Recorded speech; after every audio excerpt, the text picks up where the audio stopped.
Hey, what's happening, Internet? Sorry for the late start, but landlord is coming on Wednesday, so we had to clean the house, put away the Christmas tree, vacuum, do a bunch of stuff. So cleaning has been taking some time, quite a bit, because we're trying to get all the cleaning done before Wednesday. So that's what I've been doing. Also, Amber and I were getting into a biblical debate, but we're not going to talk about that here because this is Batman. Um, Arkham challenges. So we're gonna be playing. Well, actually, no, it wasn't really biblical. It was more like a biblical figure and a Egyptian figure not being the same person. And without getting into it too much, I'll just say that would be like comparing the feats of Trump with George Washington and saying that they're both the same person when they lived hundreds and hundreds of years apart. That's the easiest way of explaining what our 45-minute discussion was about tonight. I am sorry.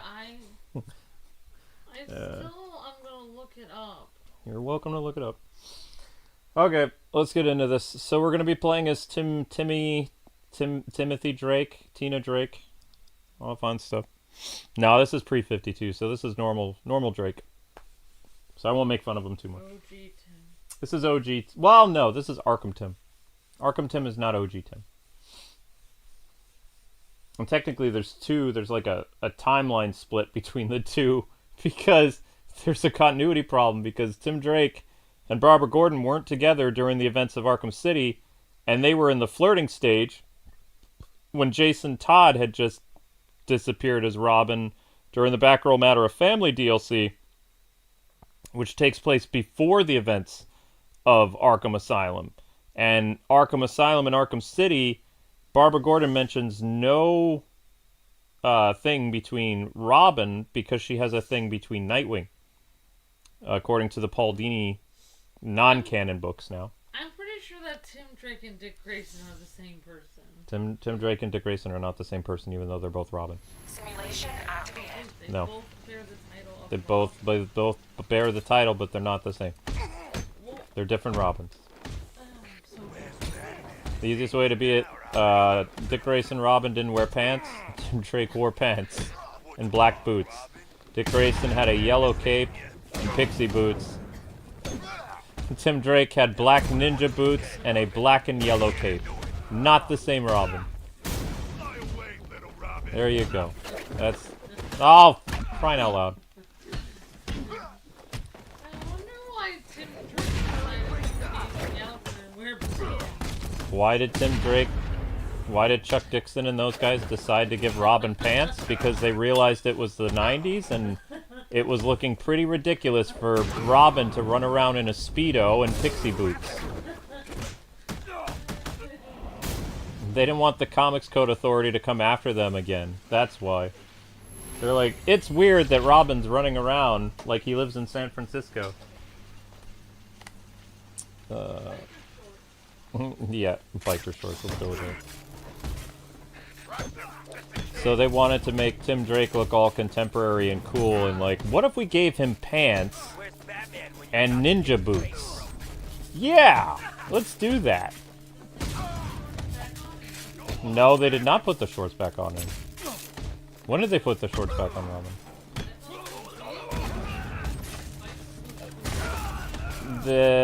Yeah, okay. Never mind. We're not getting into that woman's run of Robin. Oh wait, her canceled run of Robin. She didn't have a run. She had a sprint. She didn't have a marathon. She got to write Robin for like three months before her book got canceled because it sucked. No, she didn't. Wasn't even a marathon. She barely made it past the starting lineup before her book got canceled because it sucked. Yeah. Worst Robin author ever. That woman. And I can say that because her book got canceled so fast it'll make your head spin. Thank you. Because you like me.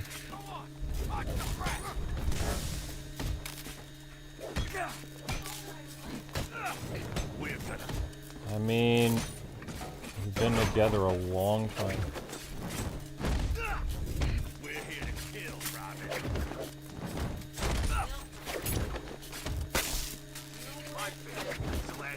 Yeah.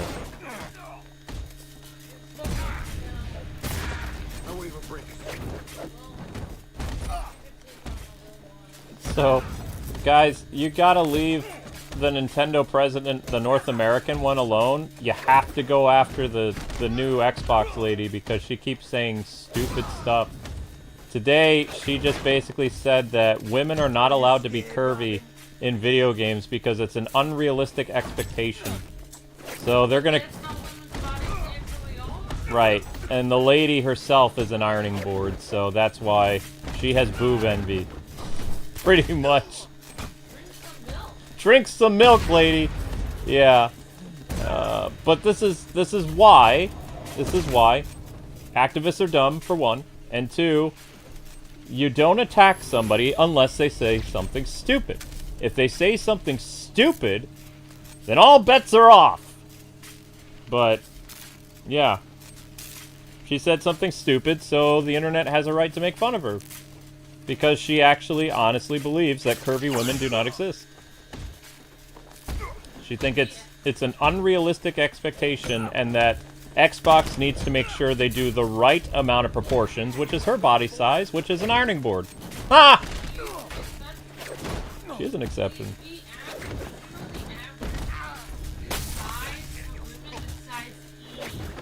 Average size of women is size E? No way. Average size in America? No, I don't think so. Yeah, if you Google it, average size, Ooh, no. Yeah. No.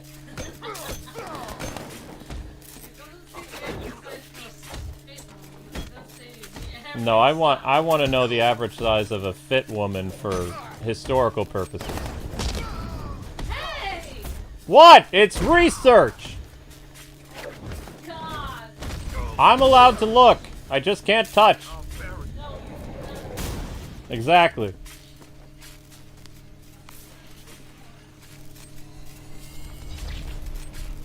Crap, I did bad. I gotta do that again.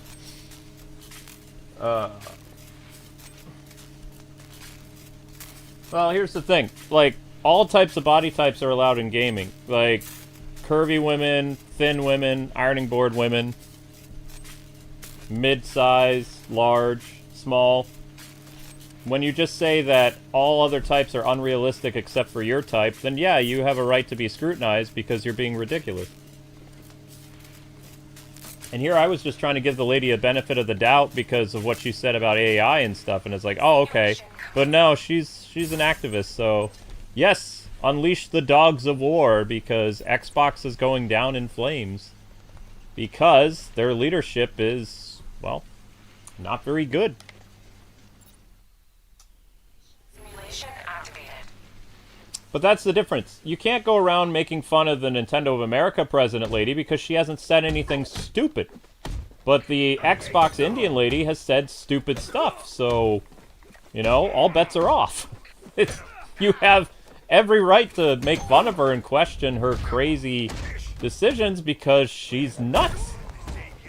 She's not said just one, but 6 things since becoming president, and those 6 things are all bad. It's not even, like, remotely... What's the word I'm looking for? You can't even defend it. It's undefendable. From a debate point of view and from a video game point of view, it's basically commercial suicide. That Xbox is going to be the only company that is basically going to continue to do the activism nonsense when everyone else is moving away from it. It's hilarious.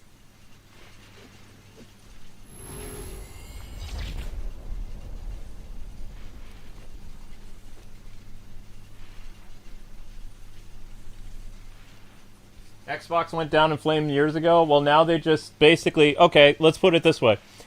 Xbox is not going down in flames. The lady who's taking over took gasoline and poured it all over the flames. So now the flames are rising at an incredibly high rate.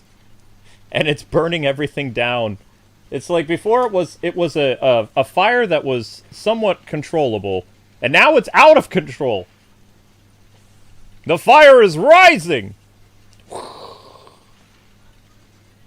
But other than the Nintendo of America prez, like ignoring the Legend of Zelda's 40th anniversary, she hasn't done anything. Like I've seen all her interviews. She has said nothing, no buzzwords, nothing contradictory, no politics, nothing. The Indian lady's only been, or I don't even know if she's officially the president yet or not, but she's already making headlines saying stupid things, and it's like, where's her publicist? She needs a PR person like Brie Larson did. You're gonna have, like, all these people are gonna go to Steam or something. They're gonna completely abandon Xbox. She's gonna be a Principal Skinner, too. Like, I can already tell what kind of person she is based on the stupid things she said. She's definitely gonna blame gamers when, like, when Fable fails because the characters look ugly and hideous. And, like, all these, you know, modern things that they're going to be doing at Xbox. She's going to be one of those people, she's not going to be like, oh, man, maybe we made some bad decisions. No, the gamers are to blame. It's the gamers' fault that no one is buying Xbox. We didn't do anything stupid. The gamers are the ones to blame. I guarantee you, I bet you, I hardcore bet you, that she is going to pull a Principal Skinner in 2 years. She's going to blame the gamers for everything when majority of the problems that happen with Xbox will be from her bad management or bad decisions that Microsoft makes. But she'll blame the gamers just like activists have been doing for years. Your medicine is in a brown bag in your cubby. It's been there a while. We missed getting a refill on your other one, though, so they probably canceled your prescription. Yeah, that's a problem.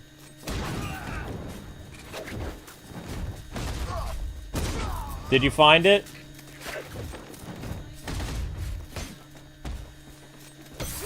It's in the cubby. If it's not there, that's troubling because I put it there.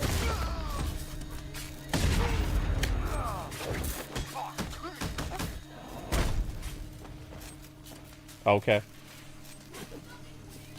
The black cubby upstairs, where you keep your stuff. It's a brown bag that has drugs in it.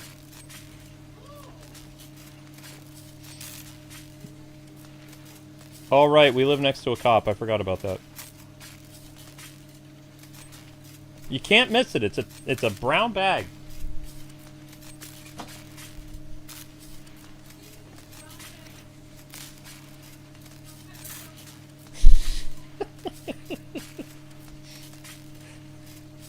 You're lucky people can't hear you. Nothing.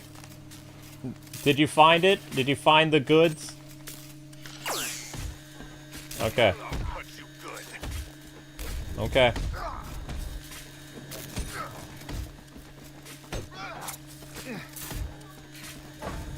I'll get you up.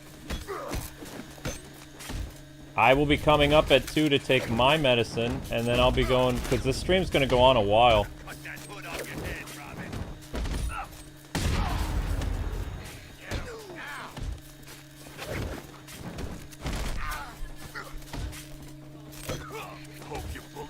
Well, you had fun because your eyes were sparkling when you were talking about history stuff.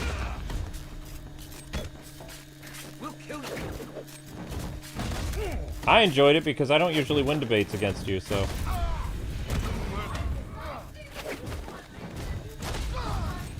You didn't say I won, but facts prove that I won. It doesn't matter if you acknowledge it. History's on my side. It doesn't matter, though. I won. Because the two men were alive at two different, like, points in history. Almost 700 years apart. Ergo, they cannot be the same person.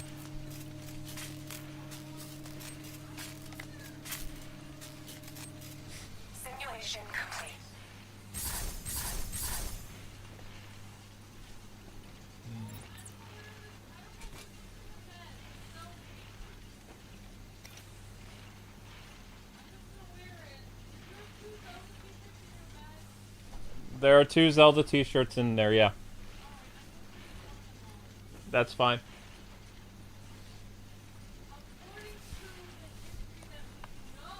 No, Amber, you can stop now. Because I'm gonna be looking it up because they could have gotten their carbon dating wrong. It has nothing to do with carbon dating. It has to do with...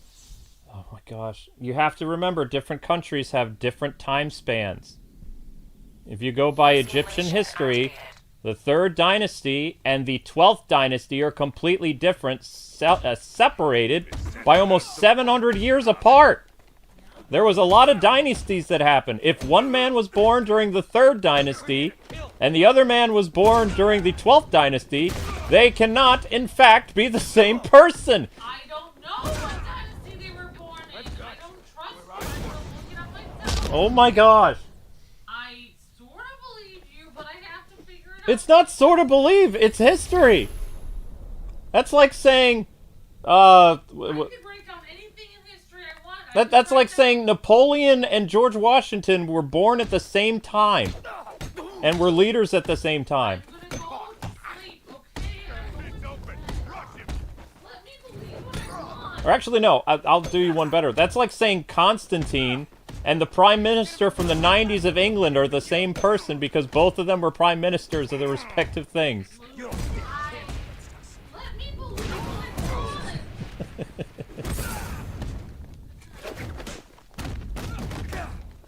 want. What was the guy from the...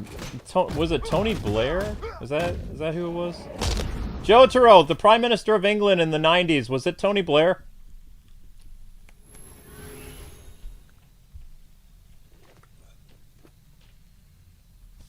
Who is someone Batman can't beat? Lady Shiva. Himself from another universe. Isn't it on the stair?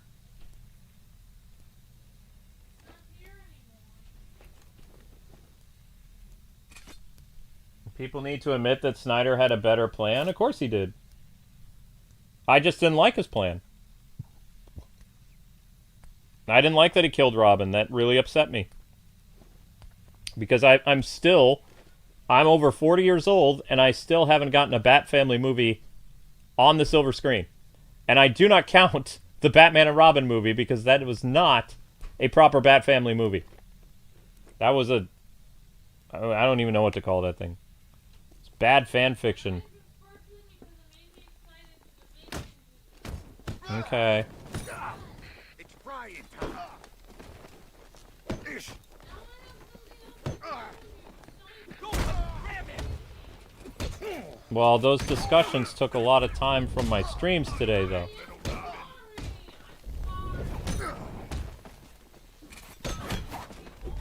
This won't take long, boy. What? Night, sweetheart. You're gonna beg us to stop. Love hitting people with the shield. What thing with your phone? Your charger? Okay. Everyone wants you dead, Robin. I love hitting people with the bullet shield. Oh, darn it. I wasn't gonna discuss it. If you would have just agreed with me, then we wouldn't have had a discussion. When it comes to history, I can't agree with you because historical dates are important. Dates, schmates. No. Don't be like people today that don't know. I'm going to sleep.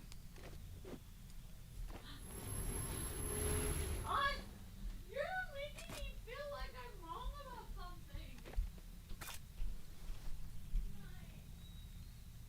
Okay, so Tony Blair was the late 90s, early 2000s? Okay. I'm not a London person. I was just... I knew he was a prime minister and he was important, but I don't know how long he was your prime minister and things like that.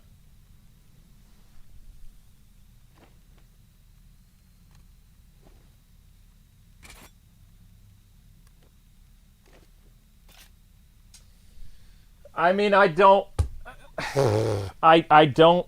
That's Red Hood, right? I don't think that if Paramount does win because they don't have the Monopoly bid, which The U.S. government is going to fight Netflix for, you know, the monopoly thing because they'd basically be like Disney at that point. I agree with that. But neither Netflix or Paramount are going to restore the Snyderverse. So the only thing that's going to happen if Paramount gets whatever is James Gunn is petty and he doesn't like people that work at Paramount, so he'll quit because of his political views. So that means they would have to restore the Snyderverse because there's nothing else. But I don't think even because of his political views, I think that Zack Snyder doesn't like Paramount Skydance either. So, you know, that's very petty, but I mean, that's Hollywood for you. I mean, you have to understand, everyone in Hollywood is a radicalized neoliberal, like, or a liberal nationalist, or whatever you want to call them. They're far left, far, very far. There is no one in Hollywood who is good. None. And there's no one in Hollywood that's balanced. The people that Hollywood doesn't like are good people. Like Mel Gibson. Everyone else, they're all far left, just like, you know, CNN and all those other people. And CNN is in big trouble right now because they just made a hit piece on Christians, calling Christians all evil and things like that. And it's kind of interesting that they keep using the word nationalist to describe Christians because they want more Christians to get shot, like Charlie Kirk and things that have been happening to Christian schools. CNN is the one who coined the term Christian nationalist about, 10 years ago now? They have an entire documentary that, interestingly enough, did not air on Sunday night because God wouldn't allow it. Instead, they got replaced by the blizzard that hit parts of the United States, and that goober of a woman is going to have to reschedule the release of her, hit piece thing, where basically she says all Christians are evil and things like that. And this was going to air on cable television, pretty much. So I got pretty pissed at her. I said some colorful things to her on social media. But it's a very interesting world we live in where people who are considered pacifists are considered the ones that are problematic. We're supposed to turn the other cheek, and we're made fun of and attacked by all these other things, but they make this documentary saying, oh, it's like the Crusades again. It's like, you gotta be kidding me. And also, the Crusades, just so you know, we were attacked. The Western world was attacked by the Muslims. We defended ourselves so we didn't get taken over. As well as we had cities in, like, Western cities, forts and stuff that were in Israel. And so we went down to defend those. We did not go into Muslim territory and take them over. We did wipe them all out that tried to come into Western countries, and history has proven that. But we never expanded down into what is, modern Muslim territory today. Which, that is the lie that a lot of people like to spread, is that the Crusades was about conquering the Middle East. No, it was a defensive war. And you need to thank the Crusaders, because if it wasn't for the Crusaders, you'd all be Muslim now. So you're welcome. I actually had family that fought in the Crusades, so... My coat of arms is a coat of arms from the Crusades. My family tree, that's where my family tree starts. I descended from a line of knights, which is actually pretty cool. So not only did my family fight in the American Revolution, my family over in Europe actually fought in some of the Crusades. I come from a bloodline of knights, which I just found out about, actually, which I think is pretty dope. So I come from a family of fighters. American Revolution and the Crusades. The middle of the Crusades, not the beginning.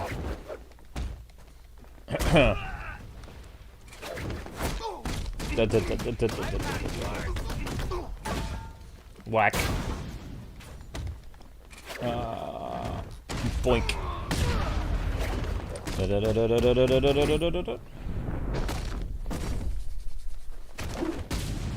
No, I wasn't a Templar. It's not, my family weren't Templars, no. Bum, bum, bum, bum, bum. Simulation complete.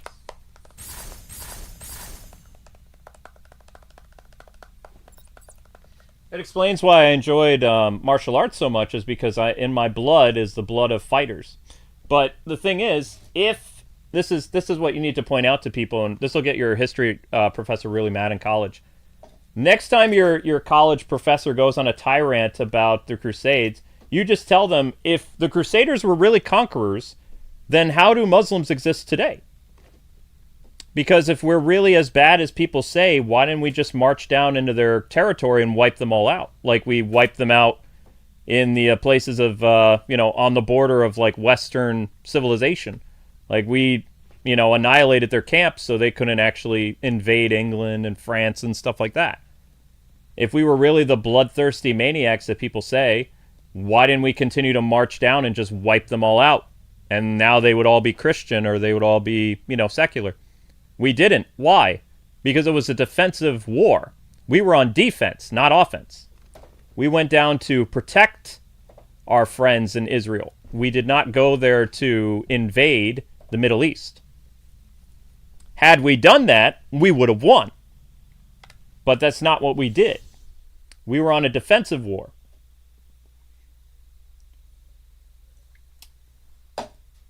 That's the difference. And that'll definitely get your liberal professor really mad, too, because they always like to bring up, like, the Crusades as, like, a villainistic thing, when in reality, it was a defensive thing. And had we not done that, just like when the Greeks, namely the Spartans, held off the Persians, if the Spartans didn't fight the Persians the way that they did, then democracy as we know it would have been utterly snuffed out. So those Spartans that died holding off the Persian army, they actually had a purpose, which was to make sure that democracy survived. And it did. Just like the Crusades served a purpose. It was to keep the invaders out of Europe. And we did. So next time when you study history, actually study what happened. Don't just listen to what people say and people's feelings and emotions based on, current day times. Think of it from the perspective of the people that were being attacked and why they did what they did. Now, were all the Crusaders good people? No. But the war was justified because it was a defensive war.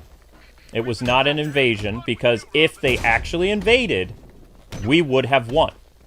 We would have wiped them all out thousands of years ago or centuries ago. Did we do that? No. Because that wasn't the intention. The intention was to keep them out of France and England and Scotland. And we did just that. So, you can also look up and see how many battles actually took place during the Crusades if you're curious about it. They say that we fought, like, way more battles than we did. And most of those battles during the Crusade, that's actually the Muslims invading and taking over other countries before they got to the West. So the Crusades actually had over 518 battles by Muslim invaders, and the Crusaders fought in 215. So who was the aggressor then? You tell me. 518 battles, Crusaders 215. Who were the aggressors?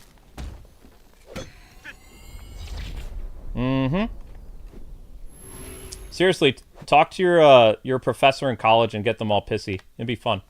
See, you guys live in a very unique time where it's very easy to ignore, like, to agitate your professors. Just be careful that you don't rile them up too much, because they'll probably come to school and, like, hurt people. Because they can't debate.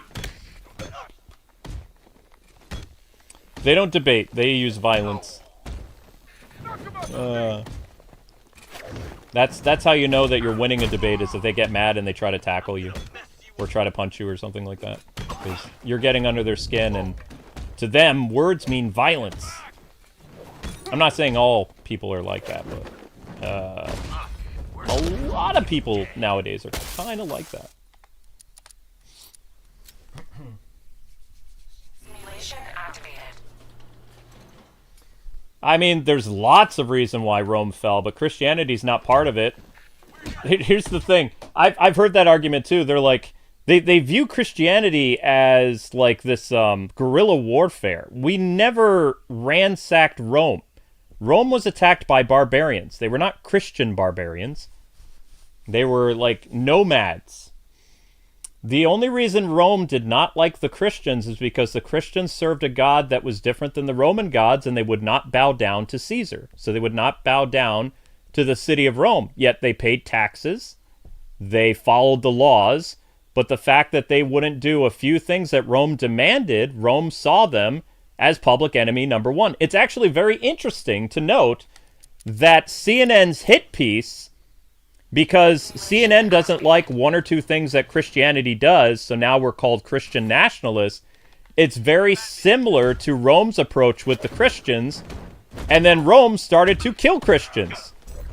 And CNN, with their hit piece, it really seems like they're trying to radicalize people against Christians because Christians don't agree with 3 or 4 things that secular society demands. It's kind of interesting how history is kind of repeating itself. Outside of the fact that I'm not running for my life against a lion in a coliseum, mind you, but yeah, give CNN time. That's why people are like, would you feel really bad if Paramount, like, gets rid of CNN? It's like, no, CNN's evil, but I've told people this before. If CNN goes away, don't think that Fox News is going to stick around. CNN and Fox News are the same head of the Hydra. The media in the United States is evil. They're just after ratings, and they make bad stories, and they do whatever they can to get ratings. They've been doing it for 25 years. So, since they have like this symbiotic relationship, if something happens to CNN and CNN goes out of business, Fox News will go out of business in like 1 or 2 years because they have no enemy to fight. Just like everybody thinks if Fox News went out of business right now, CNN would go under in not years, months, because they need to have an antagonist. If they don't have an antagonist, anyone to fight, you know, they can't make ratings. And now CNN is going after my people, the Christians, and trying to turn us into Nazi Germany. It's crazy. But that's how desperate CNN is. Here's another little thing about CNN you guys probably didn't know. In 2016, do you know what the average viewership of CNN was in 2016? 1.8 million people tuned into CNN in 2016. Do you know what the average nightly ratings for CNN is right now? 475,000 people. Their peak viewership at CNN is 589,000 people on a Sunday night. They're not a network that is getting millions of views anymore. Why? Because they've pissed off too many people. The rate that CNN is going, they're going to go out with not a bang, but a whimper in 2 or 3 years. If that. If they make it. They can barely sustain themselves. Whereas Fox News, even though I don't like Fox News, they're a ratings giant still. They're getting millions and millions of nightly viewers. Whereas CNN, on peak nights, gets about close to 600,000. CNN was also not the latest network during the election that had the most views for the election. And it wasn't Fox either. Another network, an independent network, had more millions of viewers watching because people were tired of the spin between the two networks.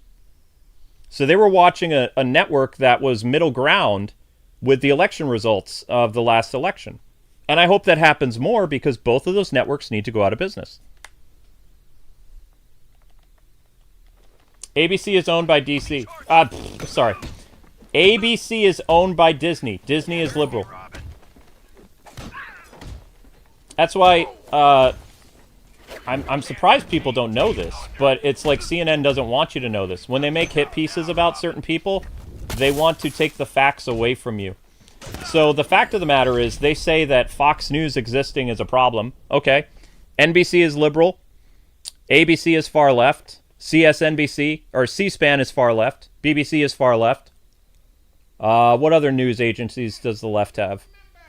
You have ABC is far left, CBS, NBC. Then you have Fox, which is conservative. Then you have an Australian network, which is conservative. That's 2. BBC is very globalized, so they tend to lean heavily Democrat. What other news networks are there? Those are the big major ones. And then you have like C-SPAN, and you have a few others. Actually, hang on. So it's funny to me that they make a bully out of, and I don't like Fox either because I think both CNN and Fox are radicalized, but Fox is the only conservative news agency, and they're not even really conservative, they're moderate, but you don't hear that from me.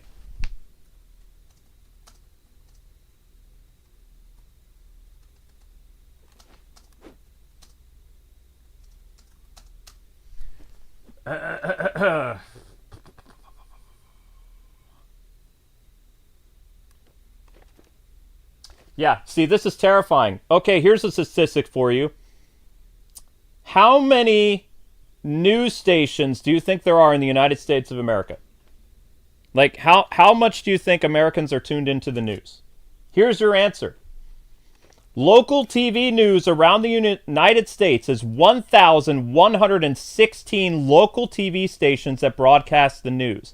That means Americans are tuned into the news more times during the day than they were 20 years ago. 20 years ago, there was only 375 TV stations across the United States. There's 1,116 local TV news stations that broadcast the news 4 times a day. That's one. National cable news is Fox News, CNN, MSNBC, liberal, Newsmax, middle, News Nation, liberal, One America News, liberal, ABC, liberal, CBS, liberal, NBC, liberal, and Fox, conservative. So when CNN paints Fox as the biggest bully, and they say that, oh, they just want all the networks to have their shared opinion, but CNN already has the shared opinion of ABC, CBS, NBC, C-SPAN, MSNBC, BBC, all this other stuff. So they're trying to pit all this animosity towards Fox when Fox is actually basically the Spartans versus the Persians. There are more liberal news agencies than there are conservative. There's very few conservative in the game. So Fox is like David versus Goliath. Like, all the other news agencies share the same opinion. Bet you didn't know that. But that's scary to me that there is more news broadcasting stations now than when I got married 20 years ago. That's insane. You don't need that much news. That's bad. That's bad for you. That's bad, bad, bad, bad, bad. Bad. Bad, bad, bad, bad, bad. That just shows, like, how programmed Americans are. No offense, but you guys kind of are walking... Let me ask you a question. When you watch the news, do you get angry? Like, whether you watch Fox or CNN, how angry do you get after watching the news? Do you just, like, go, you just shrug it off, or you're like, oh, man, I really don't like the other side because of this and because of what I saw on CNN or Fox? I'm just curious. I don't watch either, so I'm out of the loop. But I really feel like they're winding you guys up like wind-up soldiers, and they're reaping the benefits of your aggressive and anger and your rage bait, basically. They're kind of like, they're both like clickbait YouTubers, you know? They do stuff to get people to pay attention to them when maybe they don't believe the stuff that they're selling. Maybe they do. Doesn't matter. They're using it in order to get people to watch them. They're not using any type of journalist integrity. They're both, you know, really bad. It's true. Simulation activated.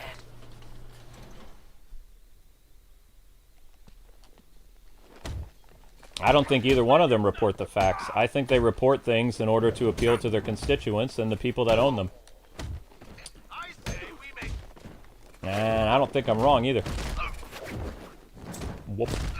The only reason I'm talking about it, though, is because I'm pissed at CNN because basically they're trying to get tons of innocent Christians killed by radicalized people again. And it's already been... It hasn't even been a year since the last person who... I didn't even agree with everything he talked about, but...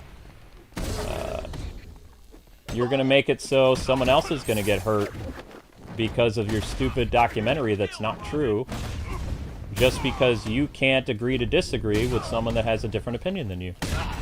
So then you're going to go and radicalize, like, I wouldn't say millions of people, but thousands of people who still watch CNN. Boink.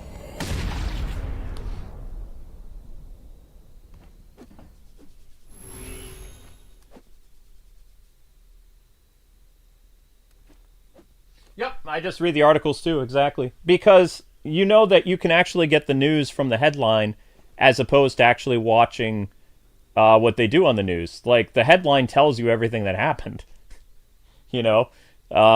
You could even if you, like, click on their article and you read the byline will tell you more about the story than what you're going to get from reading it, because what you're going to get reading it is you're going to get the opinion of the person writing it. Because the news is highly emotional. You're not going to get the facts. You're going to get whatever the person writing believes. The facts is the byline or the headline. This is what happened. Blah, blah, blah. Now you're informed. Do you need to read the whole article? No. Do you need to watch the whole news segment? No. Do you then need to watch the panel of like 6 experts debating the same news story for the next 30 minutes or 60 minutes? No. They make you think you do, but you don't.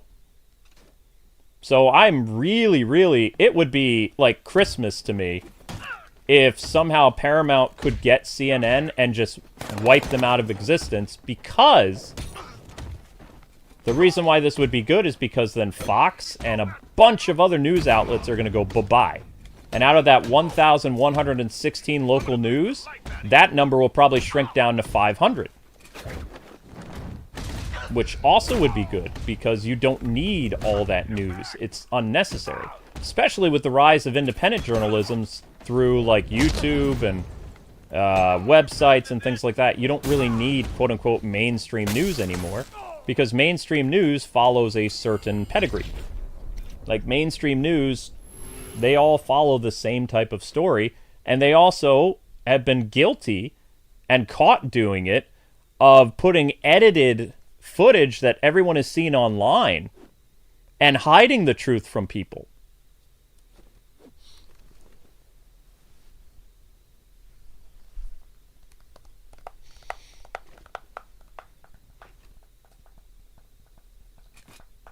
I would argue that most news is opinion pieces.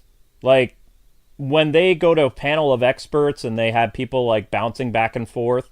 And have you noticed, like, that both Fox and CNN do this? On their panel of experts, they have one liberal on Fox, and they have one conservative on CNN, and all the liberals gang up on the conservative on CNN on the panel and make him look like a villain, and all the Fox people gang up on the liberal on the Fox side. How is that fair and balanced news? Both of them have an agenda, and they do it, and the people who watch them eat it up. It's entertainment to them. Me, I'd much rather watch anime or cartoons, you know? That's my entertainment. I don't really find the news entertaining at all. In fact, when they put the news on when I was in the hospital recently, my blood pressure spiked. And they had to come in and, like, they were like, oh my gosh, let's get this person an x-ray. There's something going on with his heart. It's like, I was fine until you put the news on. Of course I'm stressed. I wasn't before. I was fine. Some nurse came on and put on CNN. That's how I found out about that whole Christian thing, like the anti-Christian documentary they were releasing. They were talking about it, so of course I was getting mad. I'm a Christian, so sitting here in the hospital, I'm there for my heart, and they put that news on, and they put the remote on the other side of the room, and I couldn't get to it because I had all these needles and stuff in me, and it wasn't like a movable IV thing, so I couldn't reach to put on the Olympics or cartoons. I had to keep hitting my buzzer for the nurse to come back, and it took them, I had to listen to that stuff for at least 30 minutes, and my heart rate did go up a lot, to the point where they came in and they rushed me in x-rays. It's their fault.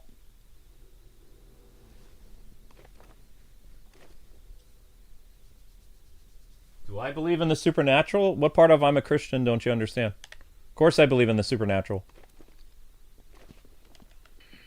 I also know that it's not good to mess with certain aspects of the supernatural. I don't mess with the occult at all. I know the occult exists. I don't mess with it. Break my arm now. Break your arm? I could, but that would not be something that I want to do. But I've said this before. What makes me different than activists, if I was working at DC Comics, there would be no story, even though I'm what's considered a hardcore Christian or whatever, by some people, which Christians don't even say I'm hardcore. But if I was writing Batman stories, none of my characters would reflect my faith. None of my stories would be anything about the Bible or anything, because I'd be writing about, my job would be to make Batman stories interesting about Batman characters. That's what makes me different than activists and woke people, is I would not do what they do all the time. Because I would be thrilled and excited to continue the legacy of a character and build on that legacy and be respectful of the legacy, but I'm not going to interject my own personal beliefs other than the fact that Batman would act like he did in the 90s. Meaning, if you do any type of crime, you're going to end up in traction in the hospital. I would have him beat the tar out of jaywalkers just for fun. You know, because Batman was a beast. So I'd bring back detective elements. Batman would be apolitical again. I might even have him punch the mayor in the face. So the only type of thing that might be considered me leaning into my own political bias would be, since the mayor of Gotham City would probably be a Democrat, I would have the mayor be a villain, and Batman would punch the mayor in the face. And then a new mayor would come in, I don't know, for reasons. That'd be about as far as it would go for me, though. Because you wouldn't have a conservative be a mayor of Gotham. No way. It's basically like New Jersey or New York City or something like that. Never happened. So. And people would probably be like, you're targeting violence against Democrats. And my thing would be, well, I mean, do you honestly think that a conservative could win in Gotham? And also, look, he was corrupt. Batman was just dealing with a corrupt politician. Don't you guys, like, you know, post pictures all the time of, like, Batman beating up, like, Republicans and stuff? What's the difference? Isn't it the same type of thing? No, it's not the same when you do it, too! Oh, okay, I see how it is. I see. But that's as far as it would go. Because I personally don't like politicians at all, so I would make politicians kind of the bad guys sometime. Organized crime would definitely be something I would look at again. Because I feel like organized crime is not something that DC Comics deals with a lot anymore. So, I'd also want to bring back Rupert Thorne, because I think Rupert Thorne was kind of a fun character. He was not a Maroni, he was not a Falcone, he was Rupert Thorne, he was different. He was not part of that mob hierarchy, but he was an older guy, but still everybody didn't take him very serious, you know? So, I kind of liked Rupert Thorne. A little bit. Take your pick. Whoop. You stand a chance. Yoink. I think Rupert Thorne was actually a 70s villain. I'd have to look it up again. I'm gonna take my... Ooh, and Roland Daggett. I think Roland Daggett was made for the animated series, though, but I would find a way of incorporating him into the comics. I'm pretty sure Roland Daggett did make it in the comics, though. I think he did. He started on the animated series. Rupert Thorne was a real comic book character, though. Oops.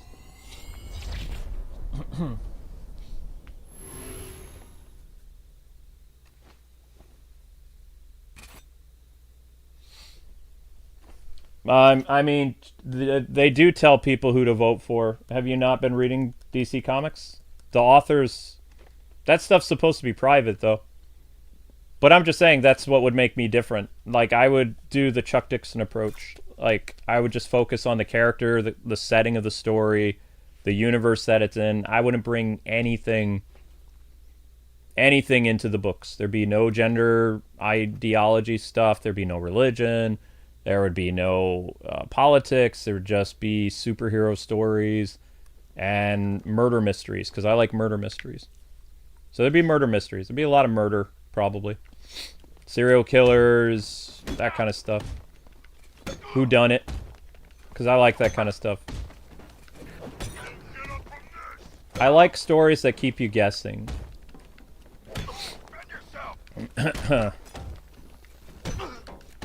But I could guarantee you that if I did write for DC, there'd be all these smear pieces about me. Someone would go back and watch my 18,000 videos and be like, he's an extremist! They're not wrong, though. Like, I actually hold different views than... Most Christians are pacifists. I am not a pacifist. If you punch me in the face, I'm gonna knock your teeth out. Like, I'm not gonna turn the other cheek. I'll turn the other cheek and then pivot into a roundhouse in your throat. That's my definition of turn the other cheek. And Christians would be like, no, that's not right. Well, I interpret it differently. I don't believe that Jesus wanted people to be pussies, basically. So I took martial arts for a reason. I didn't take martial arts so I could turn my face into a punching bag. I did it to defend myself. So I get into biblical arguments with other Christians all the time because I am not a pacifist. Like, I believe that, you know, you have to defend yourself. You have to defend your family.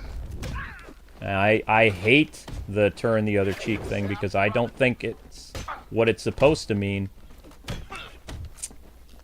But that's where... Actually, I do get in a lot of arguments with church over that sometimes. Because had I had the mentality that those people had, I'd be dead a long time ago because I would have had to get stabbed in high school. And I took that guy out. So... And I don't think I did the right thing either. Or I don't even think I did the wrong thing. But the church likes to tell me, you defending yourself was the wrong thing. It's like, you should have just trusted God more. It's like, I would have trusted myself to end up becoming a very holy person from having multiple stab wounds. Because that's what would have happened. And I think that God gave me the knowledge and the skills of when I took martial arts to be able to handle myself in the fight like that. So, just like I'm a firm believer that when people say, oh, you know, I have this disease and I'm going to trust God. It's like, well, great, you have this disease. You should probably trust God in the fact that he put these doctors in your path as well as the insurance that you're able to afford to go and get these tests and to do this medicine, you know. But they're like, no, I'm just going to use prayer and all this other stuff. I don't agree with that. I think that if you're sick, you should go to the doctor because God's put those people in your path for a reason. And if you ignore God's providence, which is ignoring the people that want to help you, then, you know, you're saying to God, nah, I don't trust you enough to go into these doctors and take this medicine. And then you die. So, I have a lot of differences with my fellow brothers and sisters in Christ. Which is why I get into arguments with the church quite a bit.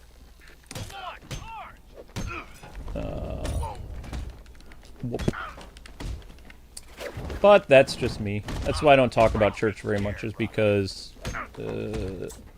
we don't agree. We agree on the basics, but the fundamentals and all the other stuff, it just goes out the window. Ouch. Gotta do it again. Simulation activated. Yeah, I know that, but there's so many people that I grew up with. So many. I remember I went to a seminary school. That was the school that, you know, had the tarantula incident. But I was always getting into heated arguments with fundamentalists. because they told me that I was supposed to trust God when the dude held me up at knife point in high school with an intent to kill me. And when I, told my story and stuff like that, which, was actually a pretty cool story, the Christians at that college got mad at me because they said that I didn't, do the right thing. And I thought they meant, oh, you mean because I kicked the guy in the throat, or like what? And they're like, no, you shouldn't have defended yourself. You should have let God handle it. And I'm just like, well, I'm sorry, what? It's like, I was outside of Chicago, right? It's like, well, so there was hardly anybody in my school that took my side except for like a couple New York kids that, understood, street smarts and stuff like that. Like, that Bible college had people from all over the United States, and a lot of them from the South. Like, more than half of the student body was from, like, the Bible Belt. And those guys drove me crazy 25 years ago. Because the incident with the being held up at knife point or whatever, that happened in 1999 or 2000, right around that time. Because in 2001, I was in New York. I was in the Albany area when 9/11 happened. So, like, it wasn't long after that that I was still kind of shaken up from that. And when people were doing share and tell or whatever it was at school, I don't know, testimony time or something, I don't know. It was important for me to be able to talk about that because I did, even though I was the winner of that fight, it was still traumatic to have, like, a weapon drawn on you when you're a kid, when you're a teenager. So I thought that I would actually get some, healing from it. And I had all these, like, it was in a circle of, like, 30 guys, and all of them were judging me and looking at me like I committed some cardinal sin. I hated it. It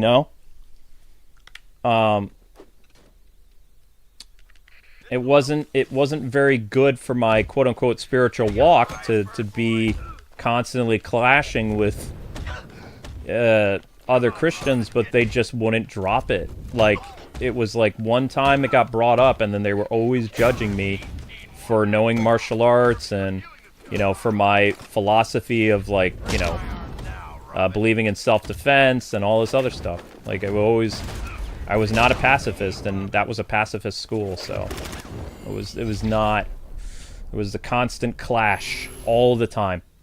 I was always angry and stressed. And they just wouldn't let it go. That was annoying. I did have some fun times at that school, but it was mostly through history class. History class was fun.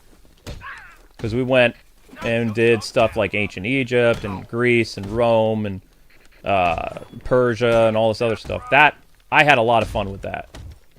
And I had fun with the Deuteronomy class and, like, all that stuff. Any type of, like, genealogy or history or things like that, I like that.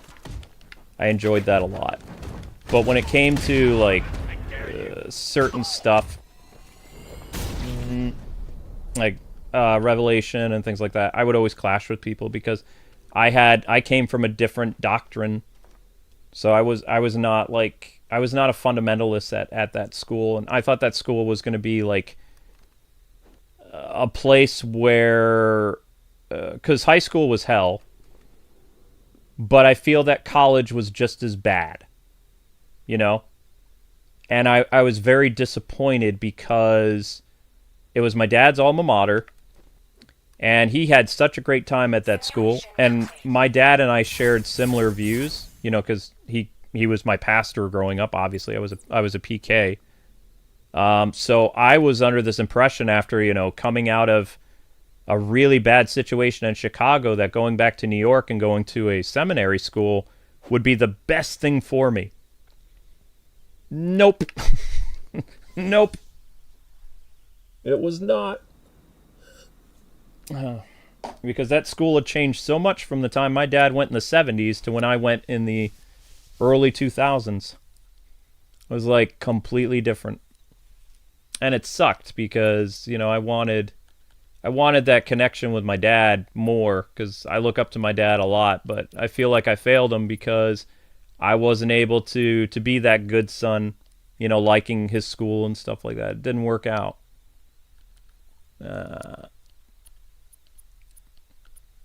So, what helped me get through those hard times of being in that college? The Bible. My faith helped me. But the school saw me as a delinquent, kind of.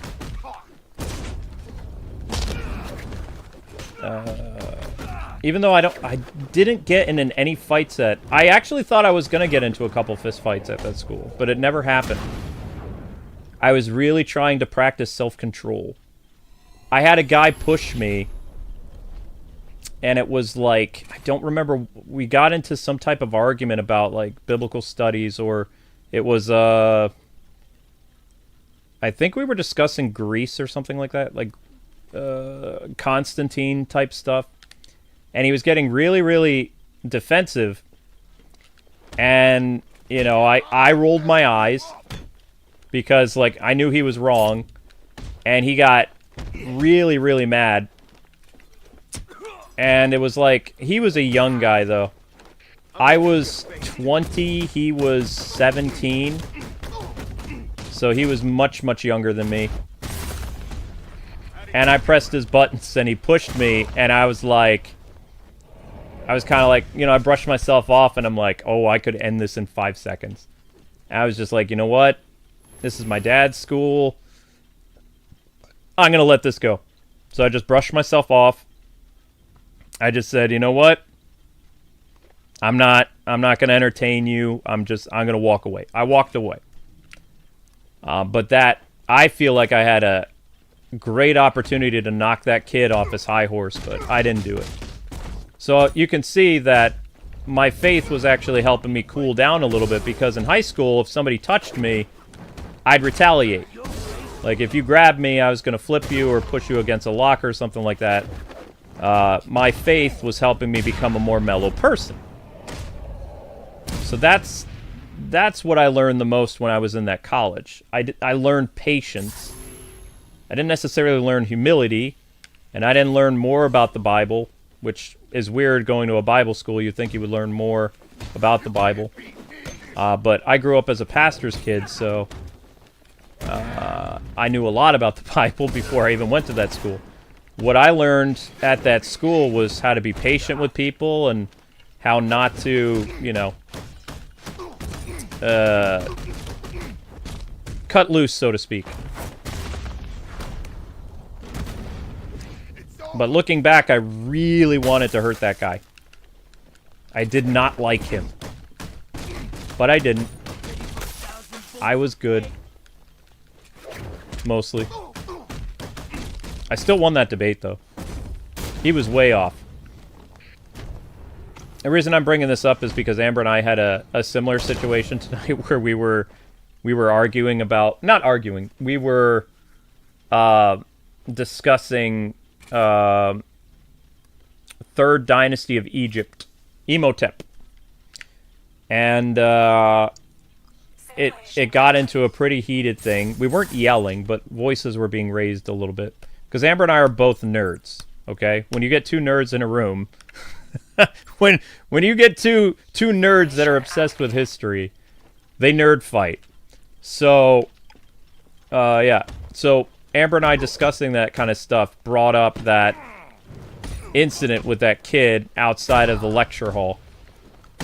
And I feel like I did learn to cool my jets, a saying that we used to have.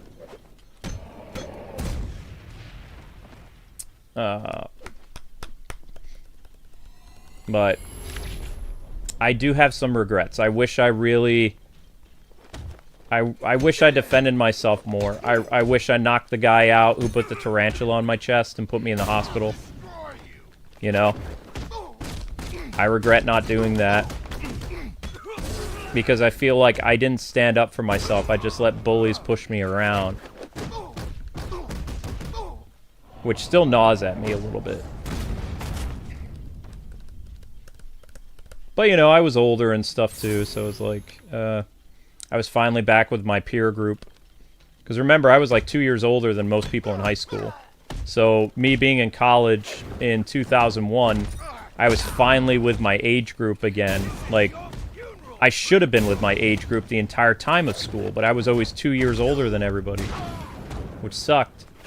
So there was just something nice about actually going to school and going to class with people that were your same age. I never had that till college. Ever. That's why dyslexia and learning disabilities suck. Is because teachers think you're stupid and they hold you back. And those teachers, you know, they straight up ruined my life, man. Oh well. Simulation activated.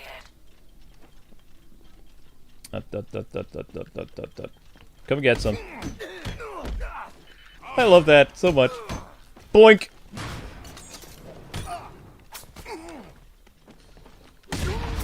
Oh no, I messed up! Simulation activated. I mean, you're allowed to question things, as long as you're not questioning the fundamentals, like... I'm not going to get into the fundamentals, because that would be preachy, but... if you take away the fundamentals of the faith, there is no faith. Like, that'd be like taking away the foundation of a building. So as long as the building's foundation is okay, I think, like, you know, people can argue about doctrine and things like that and not have to worry about, like, your soul, you know, being torched or whatever. Because there's so many... That book is wicked old, so there's so many things in there that are hard to apply to modern times, but the foundation of the faith is unshakable. If you remove from the foundation, there is no faith. If you remove who Jesus is, what Jesus accomplished, then there is no Christianity. It does not exist. You can't take Christ out of Christianity. There is no Christianity. Then it's just good teachings without any foundation. So as long as you're not messing with the foundation, you're fine. You can argue about different parts of genealogy or like interpretations of blah blah blah blah blah, whatever. That's fine. It's just you can't mess with the foundation, because if you change the foundation, then there is no faith. Because the foundation is all based on that stuff. What happened, you know, all that stuff. How many bullets can you take? Boink. Rip you apart. And if you're asking why I didn't become a pastor, I don't like writing sermons. Originally, I didn't like getting up in front of people, but I get up in front of people for a living, so I don't have any problems getting in front of a microphone and leading a crowd or doing whatever. I don't like the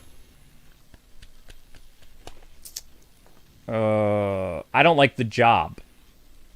And I grew up seeing how my dad had all these great ideas, but he was basically being used by people. It's not the pastor's job to be the custodian. It's not the pastor's job to mow the lawn. It's not the pastor's job to be the secretary. It's not the pastor's job to visit all the old people who are sick. The pastor's job is to write a sermon, minister to the people of the church, take care of his family, and be like in a leadership position where people can come and talk to him. My dad had so many roles, like of the churches that I saw growing up, that I felt like the church was taking advantage of him, and I didn't like that because I never got to see my dad because he was a jack of all trades.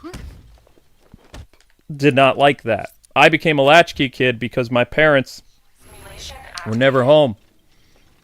Their jobs worked them too much. My mom had 2 jobs, and my dad had multiple jobs for his 1 job. And I feel like, you know, even if they couldn't have afforded a janitor, You don't make the pastor the janitor. That's just rude. You know? Pastor has a lot of stuff he has to deal with. And my dad's ministry, besides being a pastor, he was a chaplain for the hospitals.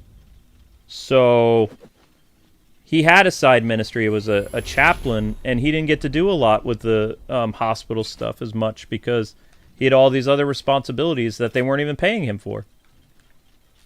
My dad was essentially abused in the ministry the same way the original Power Rangers were abused by Saban. They got paid very little, and they were expected to do so much. So that's what turned me off to the ministry, is I didn't want to do a job that I would not be paid what I worked for.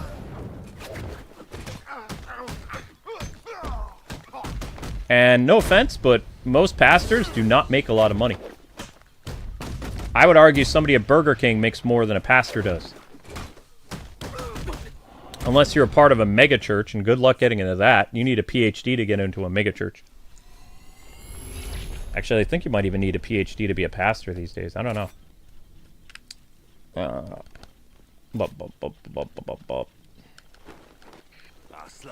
It dices. It slices. Yoink. No.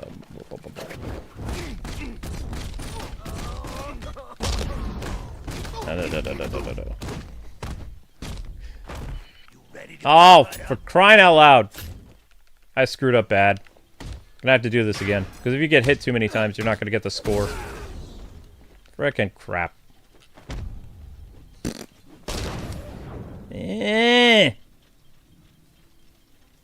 That's 2, right? Yeah, I'm not coming back from that. That score's too low. Do it again, do it again, do it again, do it again.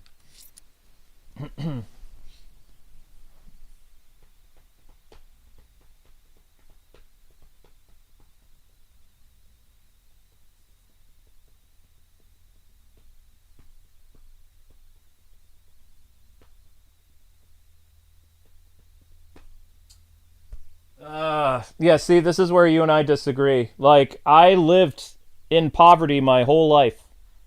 Like, because the church did not pay my dad what he was owed, and the church expected my dad to be not just the minister to their church, but he was the janitor, he was the mailman, he was the... he dealt with the visiting people, not just doing communion with the elderly, but like visiting the shut-ins, that kind of stuff. And the deacons did nothing in the church.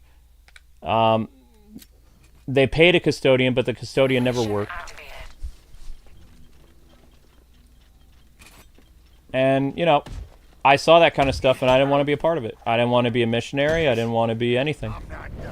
I wanted to just get a regular job. And, you know, the fact that I was basically abused and ridiculed in a Christian college, that I came very close to losing my faith. Very close. I didn't, though. But I almost did.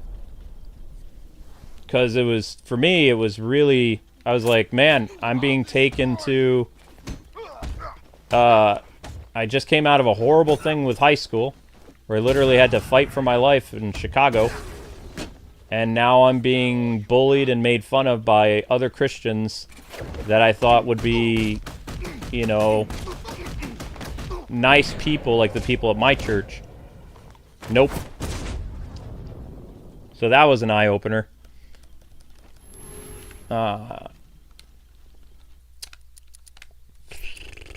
So that's where I disagree with some Christians, but you're allowed to, you know, agree to disagree with that, but I don't follow that stuff. And for a time, God did use my YouTube channel. He made us very big, and then he took it away. I'm still here though, because I'm stubborn. Shoot. That wasn't enough. I needed to use more gadget integration. Yeah. Well, I might be able to pull this off.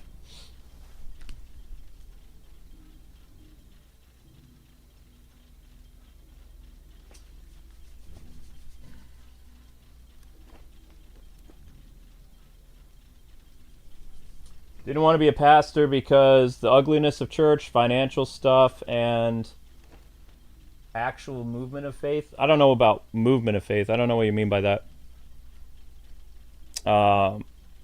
I'd seen a lot of nasty stuff in churches growing up because I was part of the pastor's family. So I saw the good side of church and I saw the ugly side. I saw people fighting over doctrine, which was stupid.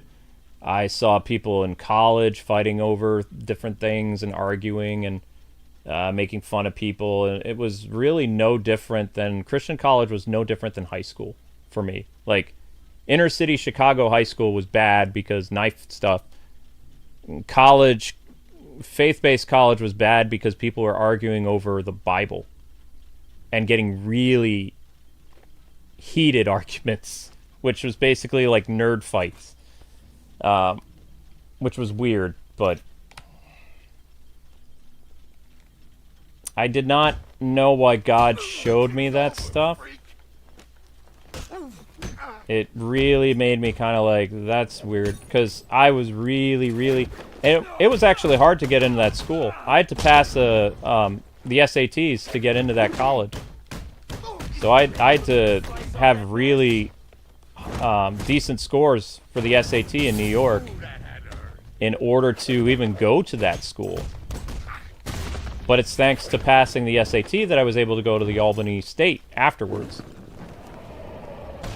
Because the SAT is different than what they have in Chicago. I don't remember what the standardized test is in Chicago. But I would argue the SATs are way harder.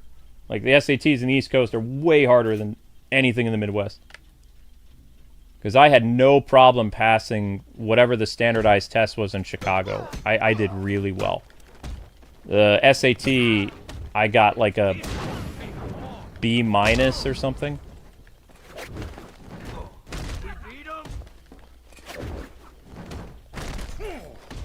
Whoop.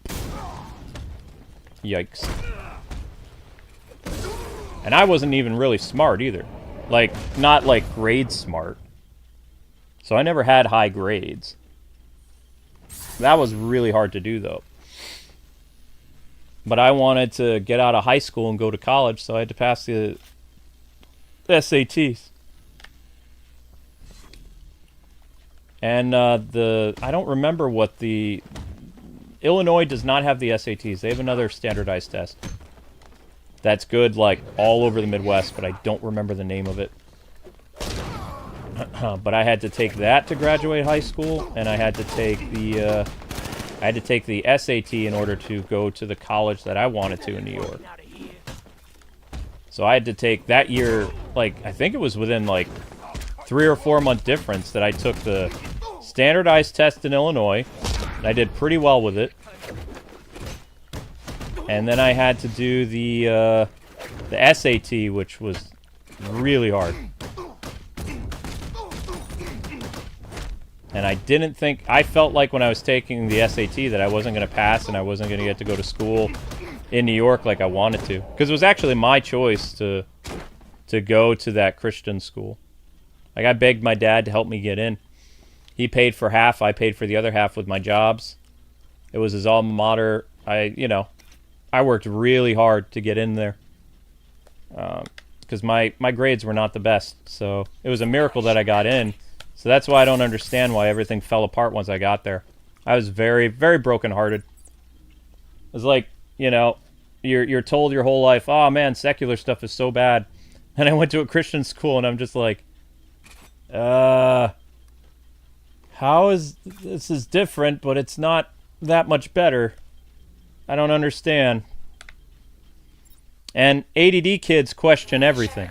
So, it's like, it almost felt like it was an infomercial. Like I was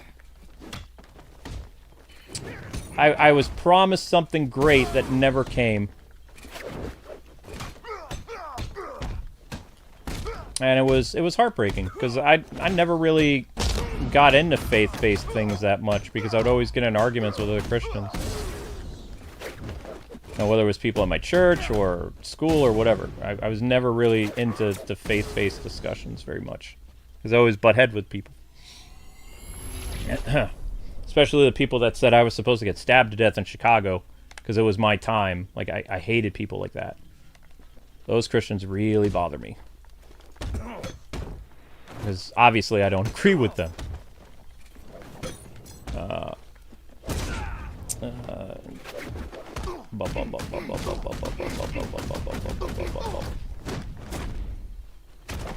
But sorry, the reason I'm talking about this so much is because CNN CNN is doing that hit piece on like all Christians and stuff. It just really pisses me off.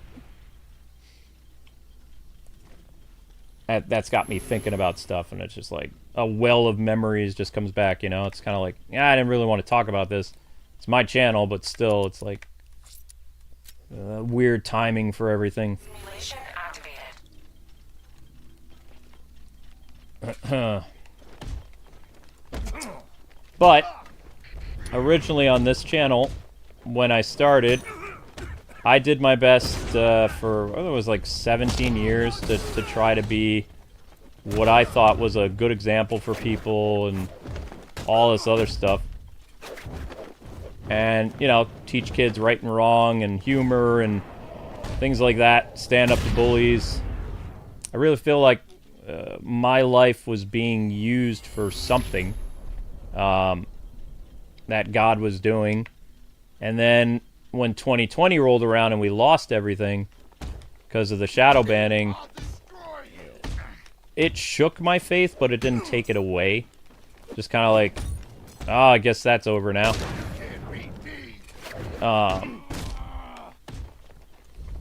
But I still get people, which is very different than my dad. I still have people email me asking me stuff, which I don't even know if I answer things correctly because I don't know.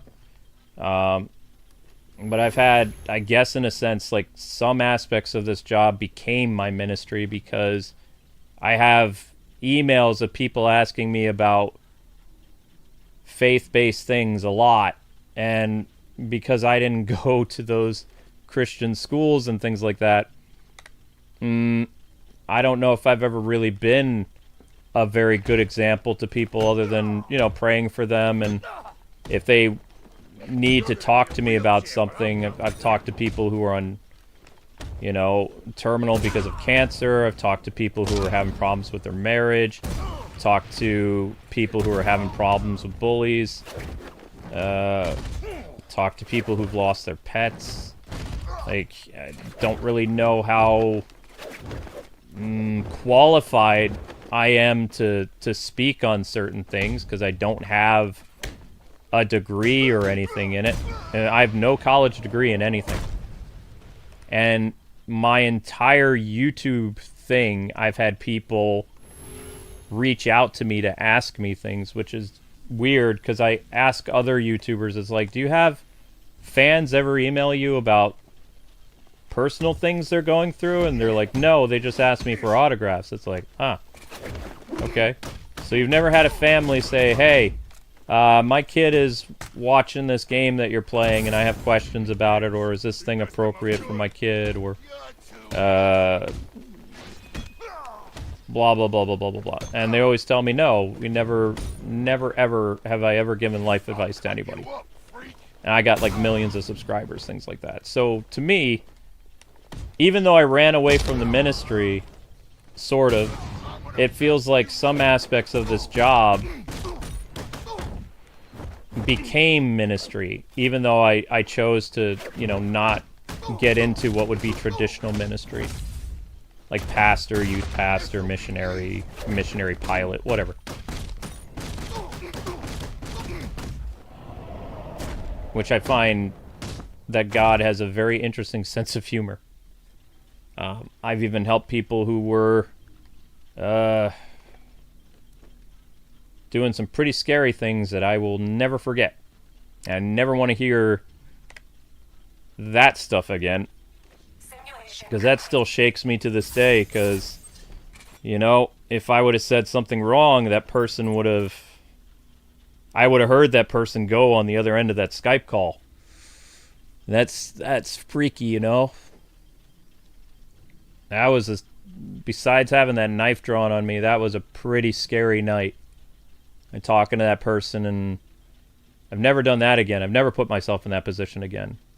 But that felt, if I said the wrong thing, or, you know, I was young too. I was like 25, I think, 26. I was talking to that young man or whatever. That was the scariest thing that I've ever experienced, I think, because it wasn't my life that was in danger. It was someone else's. And, you know, I'm just this voice on the internet that this person saw as like this big, important person for some reason. And it was before I was really internet famous either. So, I mean, you know, it's not like they had a handbook back then of what you were supposed to do. It was the Wild West days of YouTube. But I still feel like, in some aspects, I'm not traditional ministry, but I think some parts of what I do with my YouTube channel can be considered helping people, maybe. I don't know. Maybe that's laughable to some people, but I feel like I have helped a lot of people over my 18 years online. And, you know, if nothing else, I find that kind of cool. Because, you know, that's what my dad does. My dad helps people.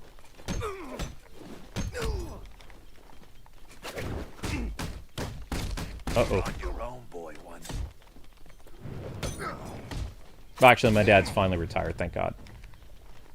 Because who knows what would happen to my dad nowadays. Churches are not safe.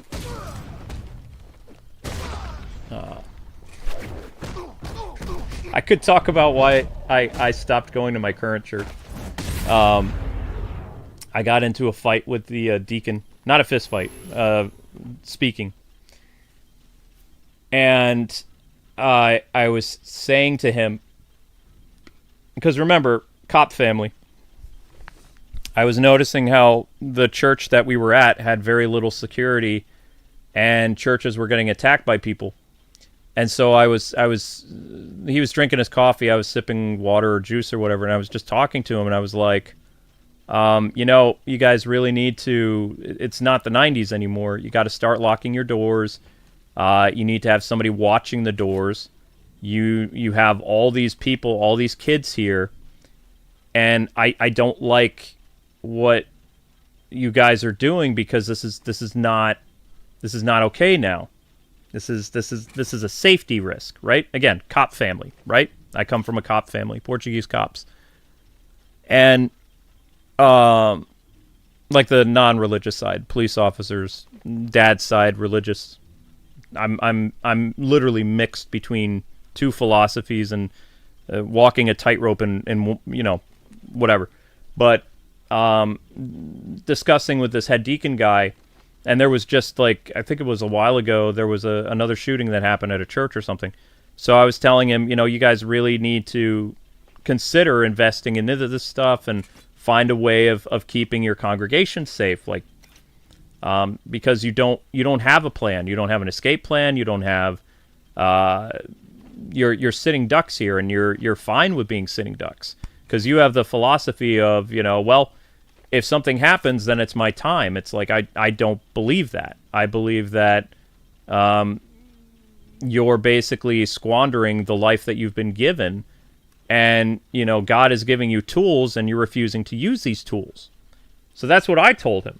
And we got into this thing, and eventually it just like, they're set in their ways, and I don't feel comfortable there, and Amber didn't feel comfortable there, so then we went somewhere else. But this is my big problem with where we are in the world right now with churches, is churches and Christian schools, they're not taking the necessary steps to protect their flock.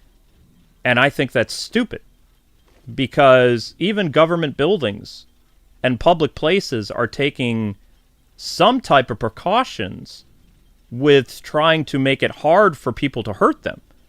But the reason why it's so easy to go after these churches is because these churches are still acting like it's the 90s.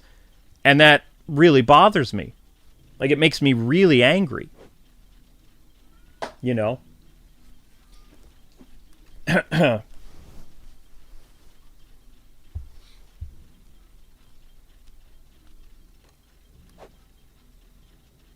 Well, I mean, if somebody walks into your church, they can't disrupt it. Like, you will be arrested. I don't know why people think that's not a thing. Even in the 90s, if you came into church and you're drunk and you're shouting and you're talking above the pastor, you're going to jail. Church is private property. It's not public property. It's not government property. It's a private institution. It is owned by the people of the congregation, not the people of the state, not the people of the town. If you do something that the church does not like, they can have you escorted off the premises, and if you do something that they really don't like, they can have you arrested for trespassing. That's always been a thing. If you trespass, you will be arrested. That's not a newfangled thing. That thing has existed forever. The only reason it makes the news right now is because, Christians are public enemy number one. So everything that Christians do, CNN makes videos about, or talk show hosts say things. But that law has always existed. It's a private property. If you're drunk and disorderly, if you bring a mob inside of a church, just like during the pandemic, people forgot about this. There were people that came into the churches and they protested things. All those people got arrested. Why? Because they were disrupting service. You can't do that. Everybody's allowed to go into a church and sit down and listen, but you're not allowed to interrupt the pastor. You're not allowed to go in there with a bullhorn and do stuff and interrupt people singing hymns and stuff like that. You can't disrupt their freedom of assembly. You're breaking the law. You're going to get arrested. Common sense. It's not... It's sad that so many people these days lack common sense, but they do. They think they can go do whatever they want, but they can't because they don't actually understand the Constitution. They actually understand the Constitution very little. What they do is they're like atheists. They take bits and parts of the Bible and they try to use it against people, but they're not reading the context of the Constitution. They're just like, well, the Constitution says this. Yes, but the Constitution also says this. Did you read the context to that? Did you read the follow-up? Did you read the whole thing, or are you just reading what it says? You're just reading the easy parts. You have to read all of it and know all of it. That says you can't do this. I got shocked again.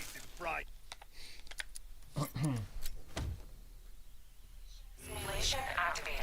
Isn't church and synagogue the same thing? Yeah, they're private property. Why? If I held a convention, a gaming convention, it's not a public thing. It's a private thing that I've invited people to come to or they pay to. If they do something in my convention to disrupt my convention or whatever, I can have them escorted off the premises. I have to warn them first. I have to go up to somebody and be like, hey, if you don't stop doing this, I'm going to have to, I'm going to have to ask you to leave. And they say, well, you're going to have to get the police to make me leave. Be like, okay. And then I go up to the person again and be like, just so you know, called the cops. They're on their way. You still have a chance to leave. They're like, nope, I'm not going to leave. Then at that point, when the police come, I've warned them. When the police come, the police are going to warn them. Did you know, this is cop family talking, if a police officer is called in, they're not necessarily going to arrest you. They're going to talk to you, and they're going to say, were you asked to leave? If the person says yes, and the cop is like, okay, I'm going to ask you again. Leave this building, or I'm going to arrest you. And the person says, I'm not going to leave. Guess what? The cop gave you an opportunity to get out of jail. You ignored it. You're going to jail. It's that simple.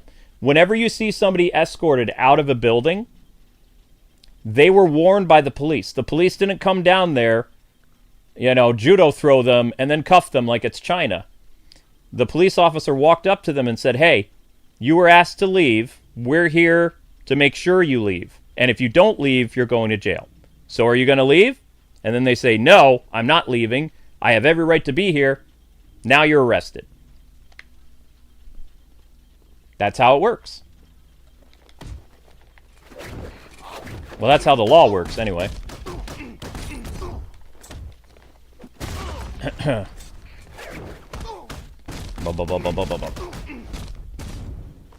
Dunsky.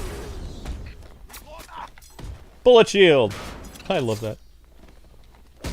No, it's not a tractor beam. Why is it not a tractor beam? My cape stun, or stupid thing, should be able to go right up to him. It never does what I want it to do.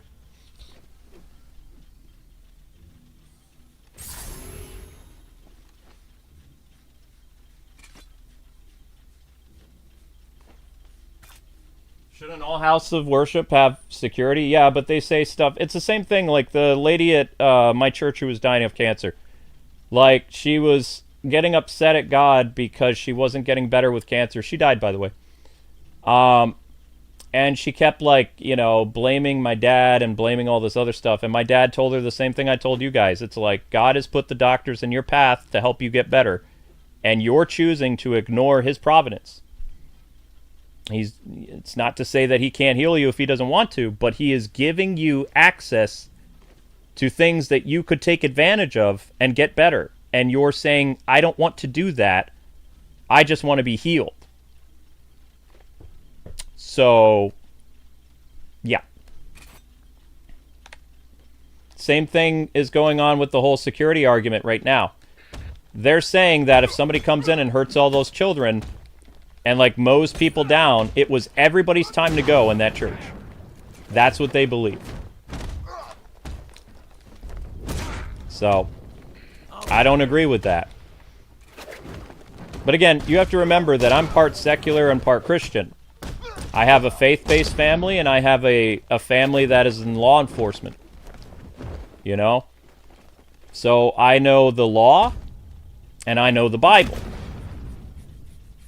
I know what it is to be a servant of the people, like, you know, protect and serve, and what's needed to do that. And I also know, from a spiritual point of view, what you're supposed to do. Or, you know, that's up to interpretation. But, so, I do clash with people because it would be very easy for them to take steps to help them protect themselves. Not even very difficult steps. There are several officers at that church that could carry, for one. The church that I used to go to, I knew for a fact there was at least 6 police officers. None of them carried. Even in the 90s, I knew police officers in my church that were armed. They had ankle holsters. My grandfather, even in the 60s and the 70s and 90s, when he attended Mass, because my grandfather was Catholic, he was always armed. Whenever he left the house, he was armed.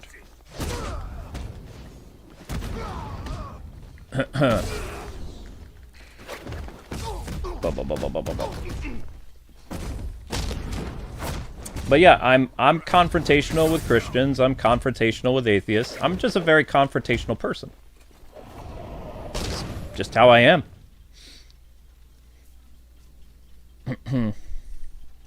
I've never quite found the place where I belong. I'm always butting heads with stuff. Which is annoying, but, I mean, that's what it is.